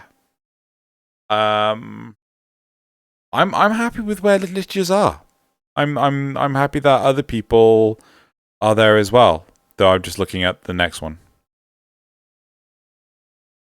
Sorry, I disagree. Although DE improved it a lot, but the fundamental design just doesn't amuse me, and it's still the same right now. In short, Liches are basically living loot crate. You grind the key by doing tier 5 Fissure and grinding Murmur, then you open it. There is no special relation between the Tenno and Lich. It is more like Leech you need to get rid of. There is no special encounters or impact that the Lich will do to your gameplay. Loot is not gameplay. Yes, no, there's a good thing about this, actually. The other thing that just reminded me about Shadows of War, like I was saying, the way you interact with the mob. The other thing that can happen on the map in that, which is really interesting, is that you can see that your nemesises, the orcs, are actually going to do things. There's ones that are like where they're fighting each other, like a duel between mobs, or like one mob is going to execute another mob. But there's other interesting ones like one of the orcs is hosting a feast, or one of the orcs is challenging a Karagor to a one-on-one fight, and what's the other one? One of the orcs is doing a hunt for ghouls. So, and if you don't stop them, they increase their strength. So it's like it's an event that is happening for you and the mob. You can either ignore it because you're focusing on something else, but if you don't do it, that mob will get tougher without you realizing. So it's kind of like down to you. Do you care about that or not? And then you then interrupt their mission that they're trying to do and try and foil them, and then they run away. That is kind of cool, and that's the kind of thing maybe that would help that what this person's saying. Because I do see what this person is saying, and it's what I agree with. The Lich, it feels really distant from you. It's missing that personal relationship. And I think they could do that by just giving us the option to do that kind of thing, if you get what I mean. Yeah, I'm one... Anti-Lich operations. And your goal isn't to kill the Lich, and the Lich might just run away if you succeed the mission, but it means the Lich won't get something, or won't steal your loot as much, or something, It just, yeah.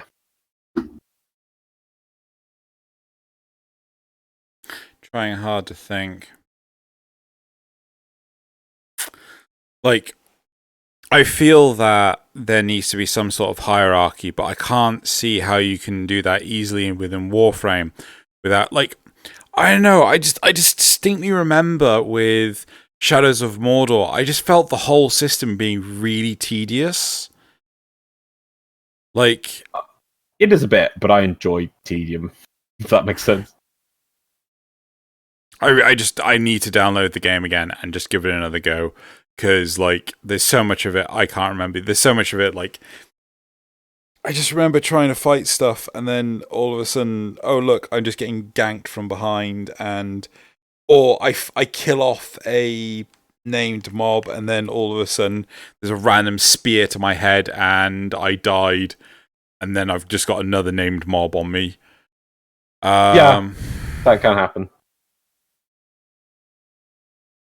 I think it was like a lot of stuff like that was just really fucking me off. Give it another go, I'd say. I now I've clearly played it more than you. I can actually say this, that, or the other about it, and I didn't think it was that bad. I thought it was kind of cool.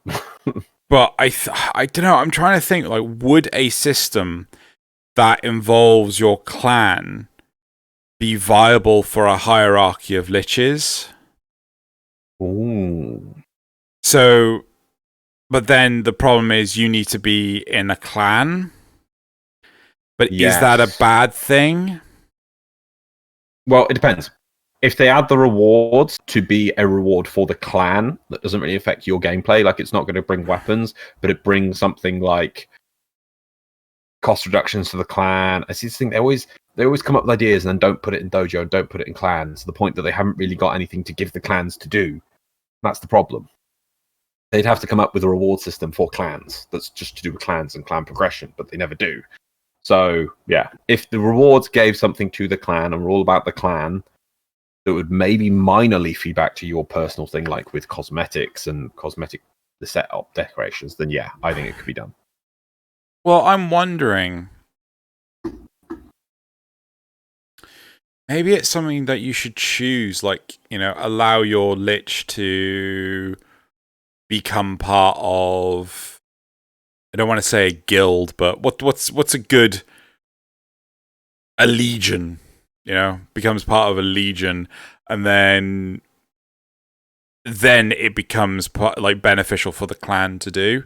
So you can either choose to leave it as part, so not quite sure how you would logistically have control of that for your player, because the player narrative being able to say, oh no, you're my enemy, you're going to go part of this legion, feels a bit weird. Does that make sense? No, I think what you would do, we're going to structure this. What I would do is that the liches, you would need to use your liches to infiltrate the Grineer, let's call it the Grineer sub-legion or the Grineer Legion, which is you remember there was the Night Watch? Yeah. Right, so imagine the Day Watch. Should be named for this Grineer Syndicate, or this Grineer, like a subgroup of special Grineer. Subset, yeah. Subset. And so you'd have to use your liches to infiltrate them. So everybody could bring their lich to the guilds, to the clan dojo, and set their liches on missions, and then be like a big board of you infiltrating and setting your lich against it. And then people might, if your lich dies, you'd have to go away and get another lich to do it. So you wouldn't. It's not a gameplay thing, but it'd be all about using. Bring your pet battle kind of thing, if that what I mean, but with liches. Right. So I was actually envisioning the liches being bad guys, not good guys. Yeah, no, I don't. It just seems a bit weird to have liches fighting more liches that are not cared about you, because liches seem to be focused on you. That was the whole thing. That it was like the Kuva, it took something from you. Yeah, I would take the liches to go do another thing with the kingpin. Yeah, so there'd be a kingpin of the. And then you can obviously, when you win that one, there's just another Grineer. So this is like actually affecting the Grineer command structure kind of thing of like little armies, of legions of Grineer. Yeah, and you have your legion to fight.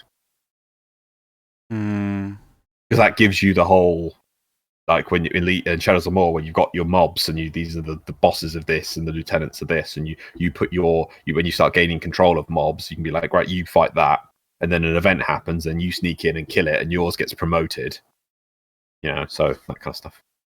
But does that mean you have to then, there's no way to have a system where my lich and your lich work together?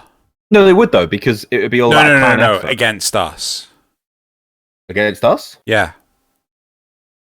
So a legion of bad liches, that's the point. Oh, well, what you could do... Oh, I see what you mean. Against you. So, yeah, the whole having multiple things turn up in a mission. Yeah. I think what you could do is that you could have special events on the board, let's say, where you'd have to put your lich into a mission as bait, and then 2 of the enemy legion turn up, of these Grineer Legion, and then your team can go in to defend a lich, or several liches doing this combative thing. There wouldn't be liches you're up against, but you'd be against Grineer commanders using the same system that aren't liches, kind of thing. Okay. I think it is doable. Because the reason why I like the whole Legion thing is that when you finish a board, you can just be given a new one. And then, hell, we could be given Corpus ones. And then it could be that we're sending our Grineer Lich against Corpus units to hunt down Corpus for us to ruin a corporation, let's say. And each time you win and you beat the leader of that corporation, there's another corporation for you to attack. So there's always going to be things to do. And then they could do the whole, it takes you weeks to get up the board, sending you your lich on missions. Like, it'll be 2 days for it to do this mission where it hunts down this person. That would give you the whole progression as a clan and things. That's kind of cool. I kind of like this idea. That's kind of cool. Yeah, but that was their original idea, and they didn't go with it because they didn't like it. They didn't enjoy it. I think it would be a side thing, and it would be kind of minor, but it would be something for clans to do, and it would reward. This is the problem. It would reward stuff for clans to do, and there wouldn't be that much gameplay to it. In fact, they could do it with no actual gameplay in-game mission stuff. I think it'd be quite interesting, but who knows? Anyway, should we move on? Yes, I want to ask a card though. Would you like clan lich, like a clan lich system?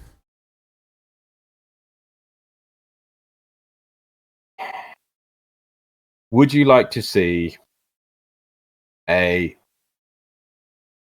clan lich system, let's say? Yeah, clan lich use system, yeah. Because I really think that the liches as they are, I don't think they can do much more with them how it is. And if we want more elements of this kind of this interaction, it would be separate, but it would give you positive things to do with your lich when it's on your side. Because at the moment, all you do is it turns up in missions and doesn't do much, does it? No. Whoop-de-doo, it turned up. Why don't we get to say, hey, you should go do these missions for me? It wouldn't be quite the same as Shadows of War, but it would bring all the elements to the table. It's my plan. Yep, okay, let's move on to... there's more replies in there? Yep. I personally don't. They are still a separate island and not integrated with the rest of the game like they are in the original idea. Either the one presented by Steve or from where they copied it from, how it works in Shadow of Mordor. I think we said that. I think that's the points I've been iterating, ways to integrate more of that. I do feel at the moment the separate island thing is how they are. They are this little side thing that is basically for providing guns, and there needs to be more deeper stuff to it. They wanted to do it, and they just haven't They haven't figured out a way to bring that system to Warframe. They have just literally gotten Warframe and put guns at the end, and then just draped it in a Lich dressing. That makes sense. That's why I like the idea of being interrupt the Lich doing its own thing. Can we as a community stop saying separate island thing? Because it's very decent concept. I don't know, like I don't feel it is. Separate castle. No, but even so, a separate castle, like how I mean that Warframe is the thing built on the ruins of castles. Yeah, that quote. Yeah, no, I get that. But this basically what they're trying to hint is that it's not a castle under our feet. It's a castle over there to the left. But I don't like the only thing that I would agree with that in is Railjack, right? That, you know, we're still using our Warframes, we're still using our Warframe abilities, we're still using our weapons, our mods, our mastery ranks, or our operators and everything. This is not a separate island. This is still part of the core gameplay. Railjack is the only island that's isolated from everything else. You know, and yeah. Okay, that's just a bugbear. Keep going. I guess. Okay, move on. I like the concept of killing thralls to get murmurs and facing my lich with a new Requiem combination to see if I can kill him. I don't know. The liches have been the most fun I had in the game in years, to be honest. Plus, I love making weapon builds. I use like 400 format in total to make proper builds for any weapon I find interesting. And the whole extra damage if you get more of the same weapon is really nice. See, that's the thing. Liches, the bit with the weapon and improving the weapon thing, they've got that all down. I think the weapons there as a reward are brilliant. I just think that getting to there is just quite samey, and there's just get weapons. It's just that's the whole thing. But is that not the same for Shadows of Mordor? No, because like I say, it's about your interaction with the mob. I had a mob that I killed, and I thought I killed it, and it kept coming back. Yeah. But I kept thinking it was dead, and permanently dead, and then I'd be busy doing other things, and it'd be like, out of nowhere, and I was like, damn you, again! And it actually was the mob that was the one that killed me twice, and then it just kept coming back, and it was quite cool, because I thought it just felt more like a personal thing. It was like between me and him, and I knew that his only weakness was fire, so it was kind of a continuing story, and every time he'd come back, he'd have another damaged part of his head or something, and it became quite interesting, and it was a unique thing that between me and that mob, because that was the one mob that killed me, and it was this unique thing going on. Whereas this is just, there is a lich, you do lich missions, you stab the lich. It's missing that personalized element. And like I say, that there's also the interaction where you could be like, right, I see that mob is trying to get more powerful, I need to stop it. So you go and, instead of the mob coming to fight you, you go fight the mob, not to kill the mob, because you can kill them in the missions, but normally they run away as soon as you beat the objective they're trying to beat. Like you kill the Caragor they're trying to kill. Yeah. Or you bust up their feast, or you kill all the ghouls, and they're like, oh no, I'll get you next time, and it runs off, and it doesn't get strength. There's that. This is just get lich, kill lich, get gun. Kill more liches, get more guns, buff your guns. There's no side cool thing. Anyway, the last one is, for the most part, I find the liches unmemorable. That said, I did have a lich with a toxin nuke core kick the living crap out of me. Probably won't forget about that too soon. However, I couldn't tell you the names, strengths, weaknesses, traits, or whatever about any of my liches so far. See, and that's the key point there. Yeah, maybe I can't remember the name of that mob or they're like Hugar, the Undemented. I can't remember some of the names, but not that particular mob. But I can remember Keenly that it was weak to fire, and that was his only weakness. And it got higher than actually I've seen any mob. It reached like power level 19, which was like whoa for me at the time, because I was only on against mobs who were like level 4, and this one mob was super tough. But I always remembered it was weak to fire, so I'd have to kind of play, and the only fire I could find is explosions of campfires, so I'd have to lead him to a campfire to explode it to beat him. So it did become its own little story, and that's what I think that's what it should be about. But I don't know, because I kind of feel that it's important that the liches are throwawayable. Yeah, because this is a horde shooter in essence. It is just like, why is it important to have these because they're trying to differentiate from Grineer Lancer number 17 you just killed. Yeah, well, I know about my Kuva Lich because it's fucking Nova and just molecular primed me. Right. Good. At least that. I don't need to know what its weaknesses are still after it's dead. No, but it should they are talking about like they are talking about the whole they're unmemorable. I've killed them. Why I can't remember anything of them. I think the point this last one said literally was are unmentionable. But by the way, this one thing I remembered, and I think that's enough. I think that in general they're unmemorable. But can you think of one story about one lich that was really kicked your ass and it's like, oh yeah, but I had to look at its weaknesses and plan and do it. I don't think they're going to make any of the Oberon ones. Well, there you go. I don't think they're going to make a perfect system where you're going to remember every lich you ever did. But if they make it that you're like, oh yeah, this one, if as long as you could turn around and have a chat with some Warframe people and they go, oh yeah, but this one lich I had this one time, oh, it just kicked my ass so many times. I had to think about its thing and I think about how to counter its abilities. Then that's job done. That's what it needs to do. I need to get Shadow's model back. Yeah, give it another go. Right, I think that's it. Let's move on to dev stream. Right. 2 hours in almost. It's a long topic as always. Dev stream topics. Well, I don't know how much of it will probably just blitz through this. Right. Yeah. Okay, so topic number 3, dev stream 140. Right. Announcement: attendee portion of TennoCon is now cancelled. Con is now going digital only.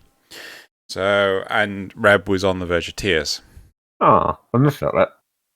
Still eating more chocolate egg.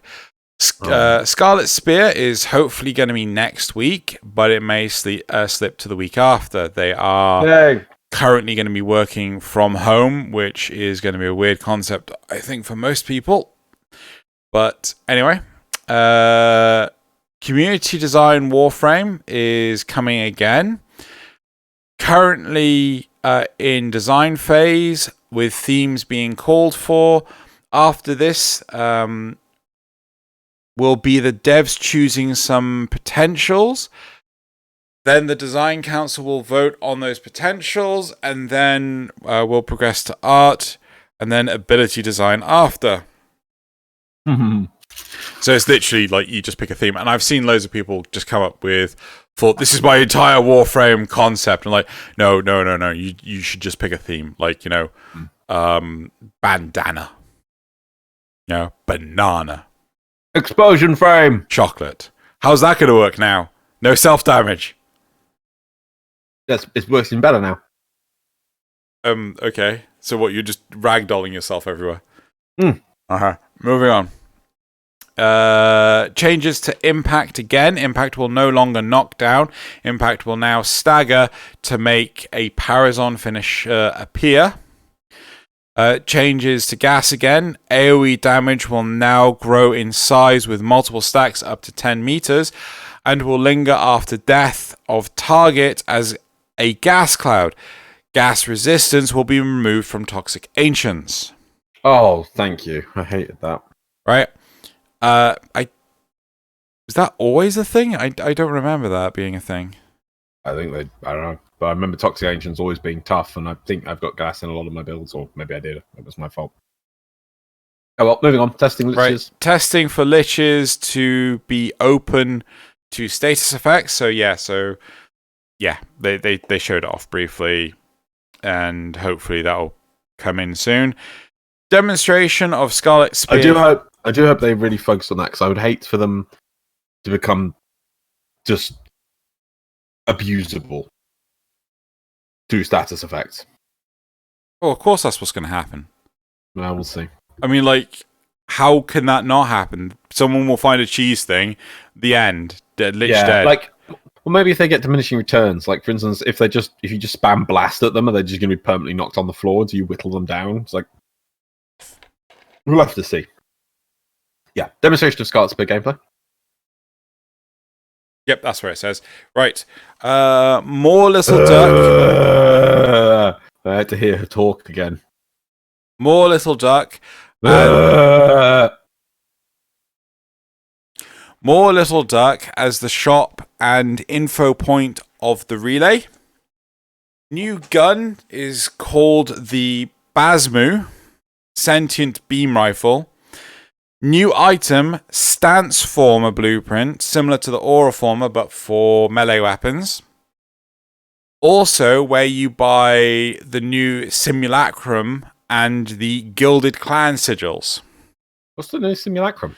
So it's just the new set where you've got the two. I think it's like Baruch and another. Was it Gara? I can't remember what the other statue is. It's they showed it off in the last dev stream. You know, the simulacrum, the testing ground. Oh, is it just different map? Yeah. Oh, okay. I got that. Okay, fair enough. There's nothing special about this. It's just different. Yeah, you just buy it from the event. Fair enough. Because loads of people have been complaining about falling off the old one. I know, right? Ability to deploy care packages to players on missions from the console on the relay, including satellite repair drone for the space team and ammo restores for the ground team. Both Little Duck and Sargus Ruck are narrating on both ground and space missions. Boo! Sorry, boo! Yay! Boo! Can this event be choose your side? Little Duck versus Sargus Ruck. Oh, totally Sargus Ruck every time. Sargus Ruck will win hands down. It'd be amazing. Not because people like Sargus Ruck, but because people hate Little Duck. People love Sargus Ruck. Greedy milk, man. He invented greedy milk. You got to remember that so many people have not got any exposure to that. I know, right? It's criminal. Ground mission objective is to defeat the Chondrix towers while under attack from sentient units it deploys.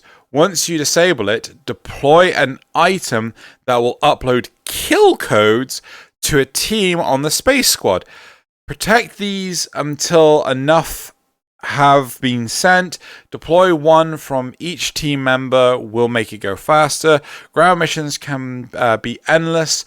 Uplink devices have a finite amount of health, so any damage done will persist throughout the mission until it is destroyed.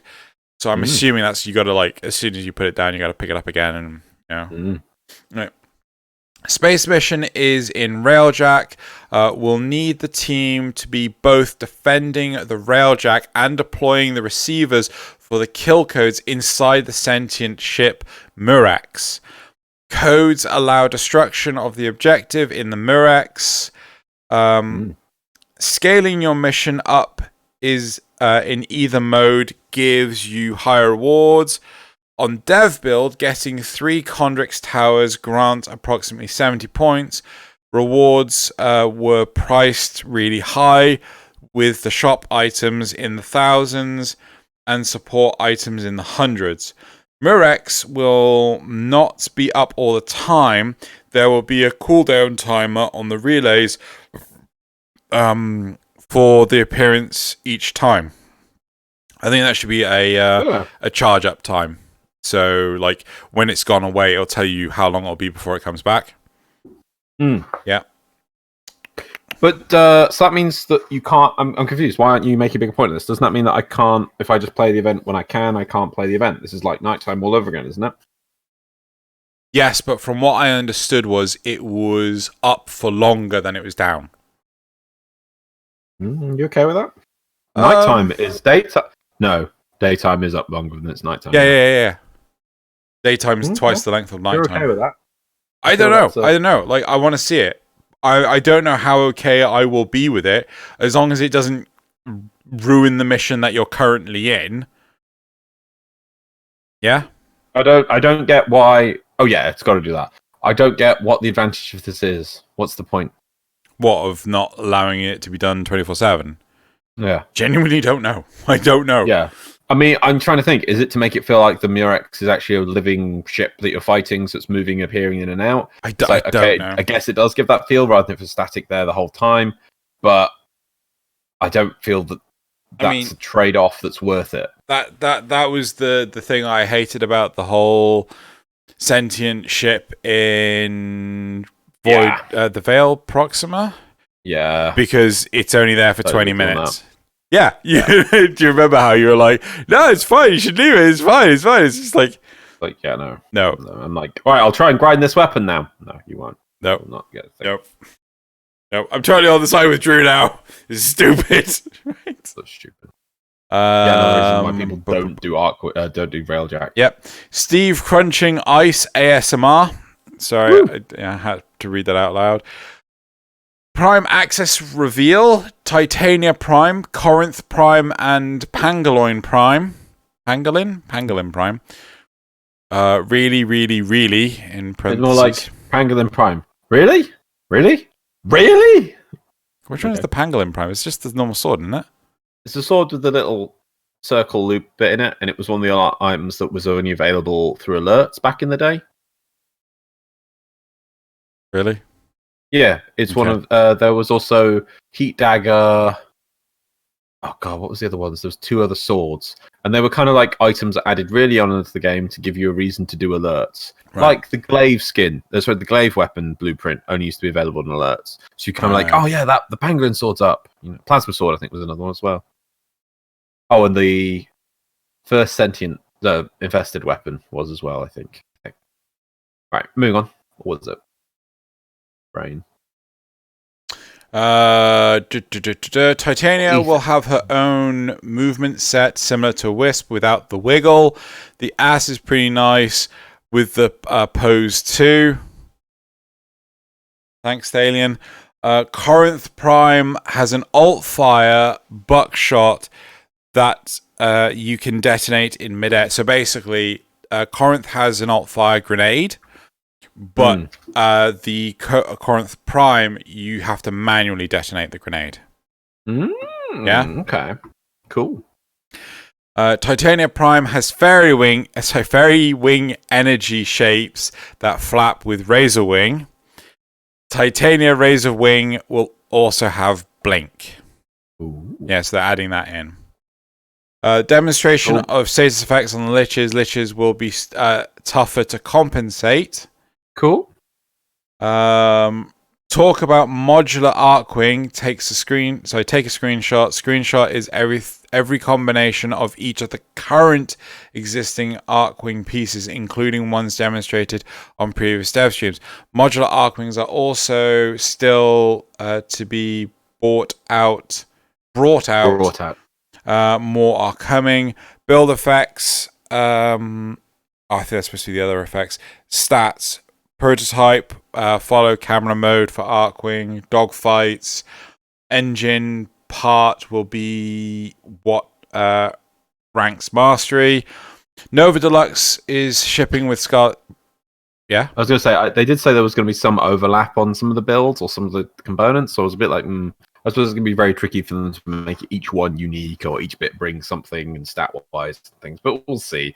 I was very against the modular Arcwings, I think, at first, because I just like the pure Arcwing. But if this means they actually do more development Arcwings, like with this follow camera thing, I'm all for it. And some of those things looked actually really cool. It's kind of more of a plug and play. Hopefully it works quite well, so we'll have to see. But it looks cool. I wonder if the follow thing is potentially going to be more of a, not a rail shooter thing, but a They said lock-on. It was going to help dogfighting. Yeah, but a lock-on camera. Do you remember that in Zone of the Enders? You would lock on to an enemy. Yeah. And it would always have you and the enemy on the screen at the same time. I would like that if it meant that, let's say,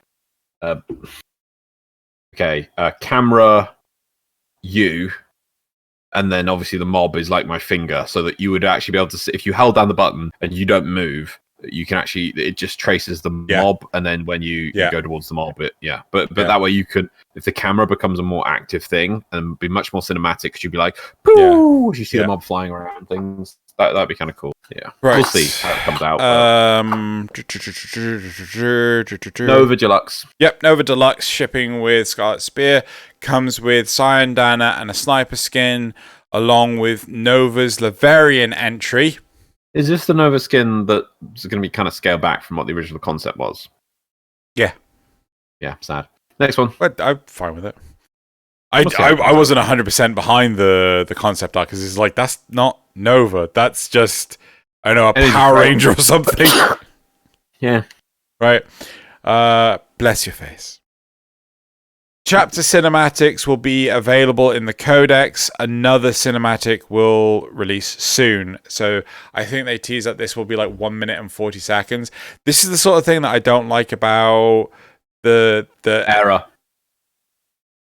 Yeah? Era? Yeah. Era. But no, the whole modular way of doing it. So not modular, the episodic way of doing it is like, okay, we do a thing for like, I don't know, 20, 30, an hour long, however, and then we get like 1 minute of plot. Yeah.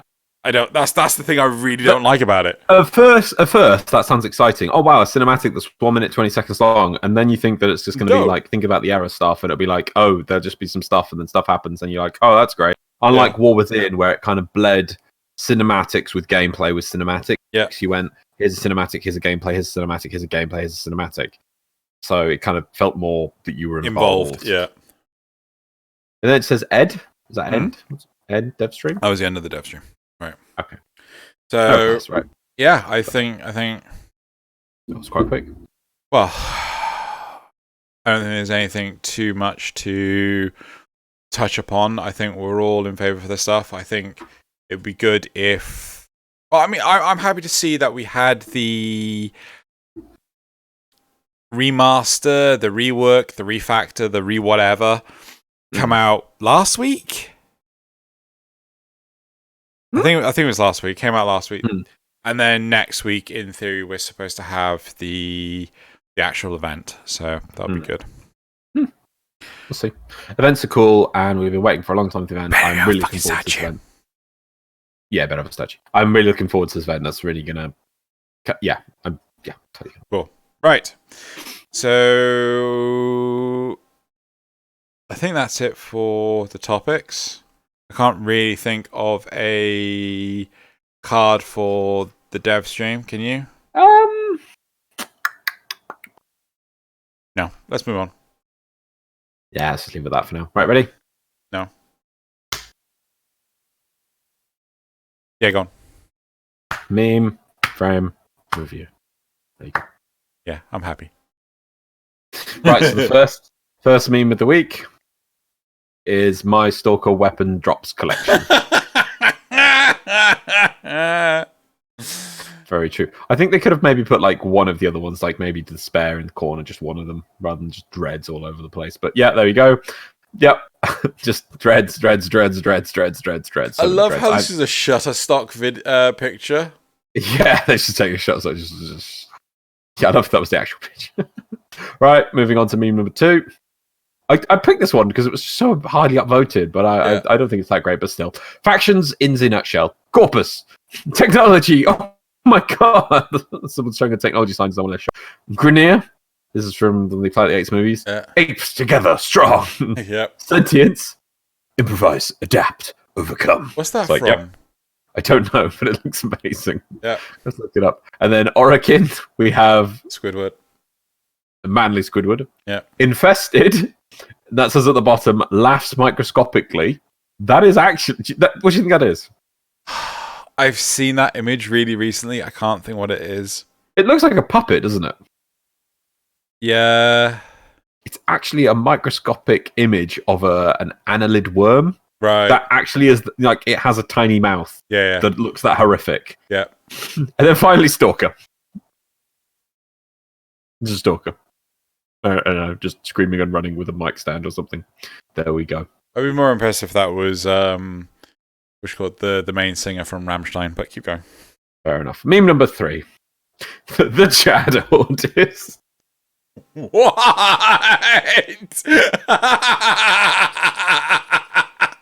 Let's compare the Amazon Echo, Ordis, and the Ghost from Destiny. Oh my god. And Ordis gets the most ticks. Yeah. The only things that Ordis doesn't win on is Ordis doesn't heal you. Yeah. Ordis doesn't have a good memory. Yeah. I suppose it's not a negative, it's a plus. Ordis is not a total simp. I suppose that... Oh, no, sorry. Not a... sorry, Ordis is a total simp, isn't it? Yes, I guess Ordis is, isn't it? Yeah, definitely.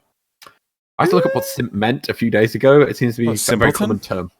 No, that's not what simp means. So you got the hierarchy has been shown. It was like, do I need to just go to Urban Dictionary? Yes, that's probably a fairer way of doing it. Let's actually have a look myself. Urban Dictionary. Yeah, that's probably a better way of explaining it. Yes, there you go. Would you read it out? Go on. Simp, a man that puts himself in a subservient/submissive position under a woman in the hopes of winning them over without the female bringing anything to the table. Fair enough. So, you know, like people who you get the Twitch ladies that just basically don't even play games or play games very badly, and people just throw money at them. Yep.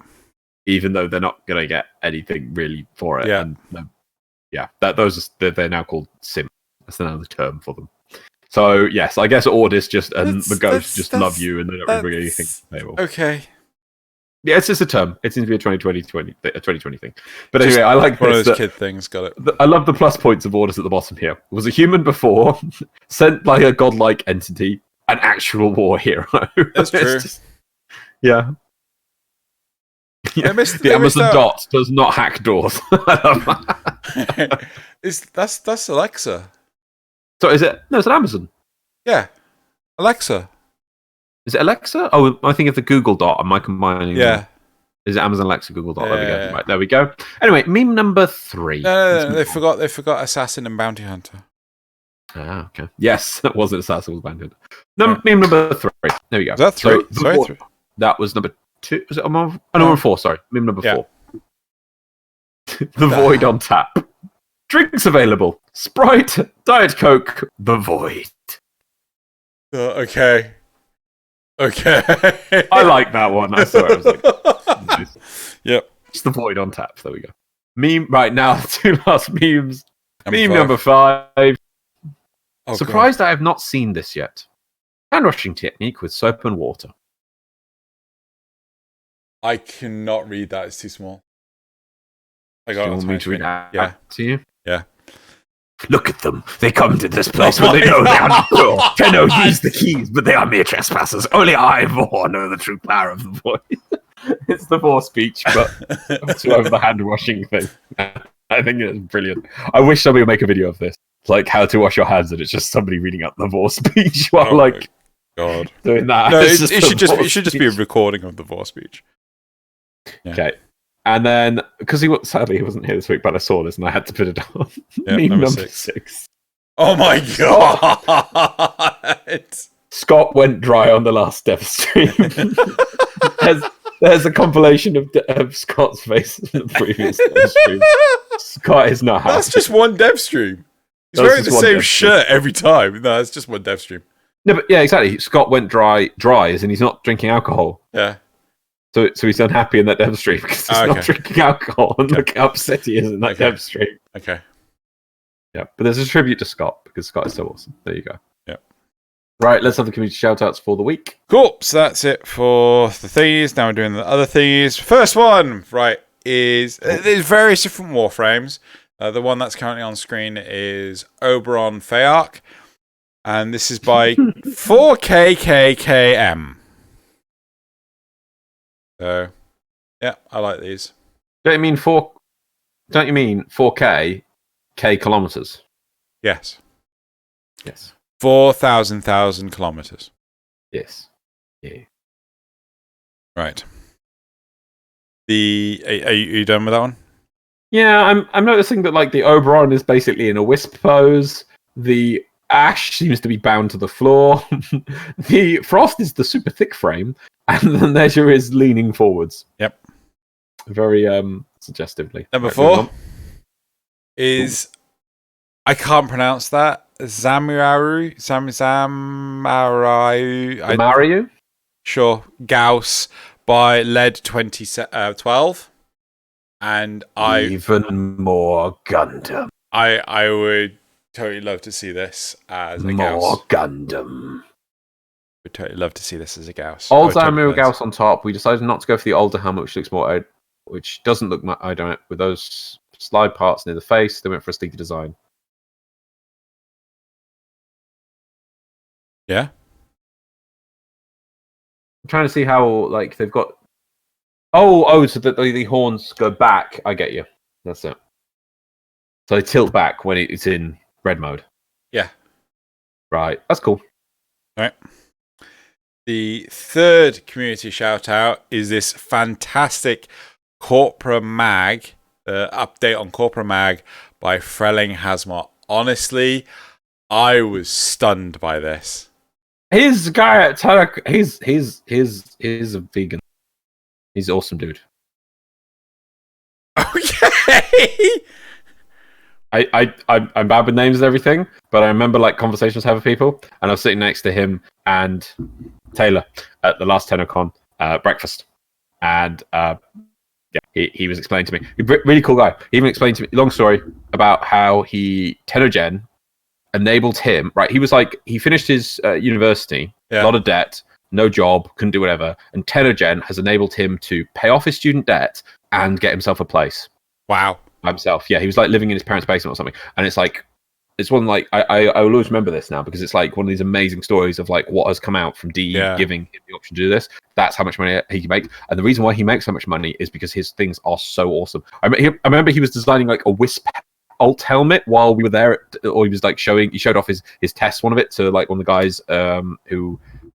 Because I was all sitting next to a DE staff who I can't remember his name. He's a French guy, and he was like explaining how he does modeling and whatever, and it was really cool. He was showing a Wisp alt helmet, I think it was, he was designing for it. But it's just like, and then you look at this Corporate Mag and you're like, bam, look at that, it's amazing. Is it Corporate Mag? Is that what this is? Yeah, Corporate Mag. So I think the helmet is still work in production, but yeah. It's just. But then he's got like he's taken the cape concept. I assume he's taking the cape concept of that Corpus cape that's like made of the credits kind of thing, and he's applied it to the skin. No, Nefanyo, Alavi. Yeah, I love it. I also kind of love the whole boots and gloves being kind of another default yellow as like sort of a safety gear kind of. Yeah, guy's awesome, really cool. And I remember he's a vegan. Yeah, I don't remember his name because I remember things. Rolling Hazmat. Clearly, but look at that work. That is just so. Right, I also love the last point. I just love that the arm blades also kind of like look like they remind me of like safety knives. Right. I love it. I love that skin. It's so cool. Yep. That is so cool skin. Number 4 is Lotus themed Warframe by Validemoth. Yeah, Validemoth. Oh, wow. So, yeah. So peaceful that even her enemies are captivated by the beauty of the blooming flower. A Lotus themed Warframe concept celebrates 7 years anniversary of play Warframe painting will fall. Wow. Look at that. That's cool. Yep. I don't think we'd get an actual Warframe, but I could see this being like a deluxe skin. That'd be kind of sweet. Yeah. I reckon this would be a deluxe skin for Saren. I was just thinking the same thing.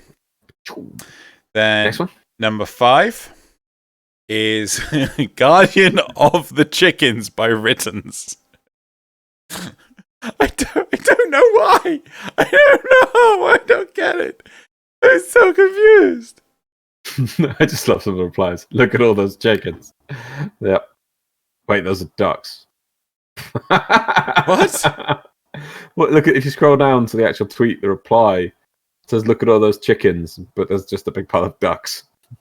Okay. There's a kid saying, "Look at all those chickens," and they're just ducks. Oh, and there's a Cade with a chicken thing. Yep, that's cool. Anyway, yeah, that's really cool, the LeBron sketch. I love it. And then last but not least is number 6, which is the Neja Deluxe by Scott. We haven't said it in a while, but I bet this person would say it's just a doodle. Just a doodle. But no, I love the line art on this. I love the detail that they put into it. And yeah. I mean, it's sad that, we're people, all we can do is just like work on technical things with technical people. And it's like, look at all these people with actual talent. Yeah. It's like, oh, I just do this. I can just like do functional stuff where I do this thing, which I know how technically works. Yeah, but look at my talently art piece. I mean, it's beautiful. It really is cool. I just don't get happy with it. It's amazing. Really good.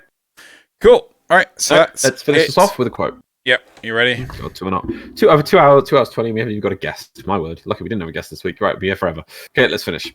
Okay. I created the sanctuary because I never felt perfection in real life. Sorry, in the real world. I just wasn't allowed to study life forms there. I was intrigued for all my existence, right up until the day I knew my sanctuary was full. And that was when I realized that as imperfect and dull as reality can be, it's also the only place that you could get a decent I did that. A decent Tenno. But life is imperfect. Guardians of the Galaxy 2? Nope. No. I feel it was a bit hard because you kind of were like stopping them. Well, it's got breaks in it. Do you want to act out again? I created the sanctuary. Well, sorry, when you say you got breaks, do you mean there's breaks where other people would come in and chime in with things? Or no, there's just pauses in the speech. Okay, go add the pauses in. Okay. I created the sanctuary because I never felt perfection in the real world. I just wasn't allowed to study life forms there. I was intrigued for all my existence, right up until the day I knew my sanctuary was full. And that was when I realized that, as imperfect and dull as reality can be, it's also the only place that you can get a decent Tenno. Because life is imperfect. Is it Tron? Nope. Is in Tron the sequel? Nope. So it's like somebody's made Close. An alternative world kind of thing. Yep. Is it a digital world? Yep. So someone's made a digital world and they're kind of exploring it or whatever because they found the normal world was too restrictive. No. No. They created the world. They created the world? Yes. I created the sanctuary because I never felt perfection in the real world. So they created this artificial world. Yeah, exactly. They created the artificial world. You said exploring. Yeah? Yeah, no, but I meant, they're going into an alternative world of their own creation because they're finding limitations in the real world that are frustrating them between people and things. But then they realize in that thing that synthetic is the only, they realize the truth of people, that people in the real world are, there's something true about it, and you can't find that in a. There's something true of the real world. Yeah.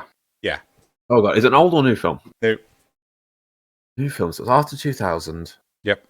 Is it a famous? Is it big or is it kind of not well known? Okay. Is it a superhero film? No. Not a superhero film. Sci-fi, yeah. Yep. I don't even know if it's labeled. This world they've made, is it like a fantasy or a science they use to? Is it magic sort of thing? No. It's science. Is it so? It's like in a computer or? Yes. In a computer. So we are looking at very similar plot to Tron here, aren't we? Yes. God. You're gonna kick yourself. I know I am. It's like I can feel it, but I just can't think of it. It's like they're sealed off in a world by themselves. Not a superhero film. Definitely sci-fi. Can I have the year it was made? 2018. Did we go see this? Yes, we all saw this together. Oh god. You are 2018. Yeah, you're gonna really kick yourself.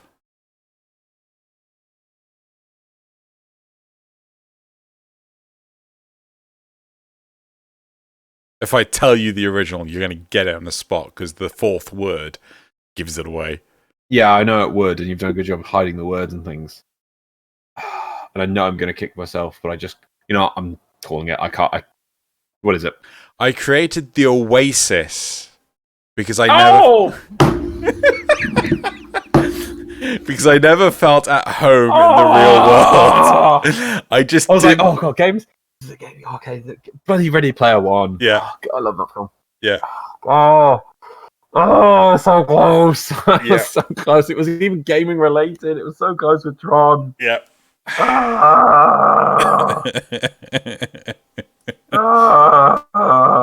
Damn it. Well done. Very good. Very good. What is the decent bit, though? Is that definitely decent a decent meal? Person? A decent meal. Yeah. Yeah.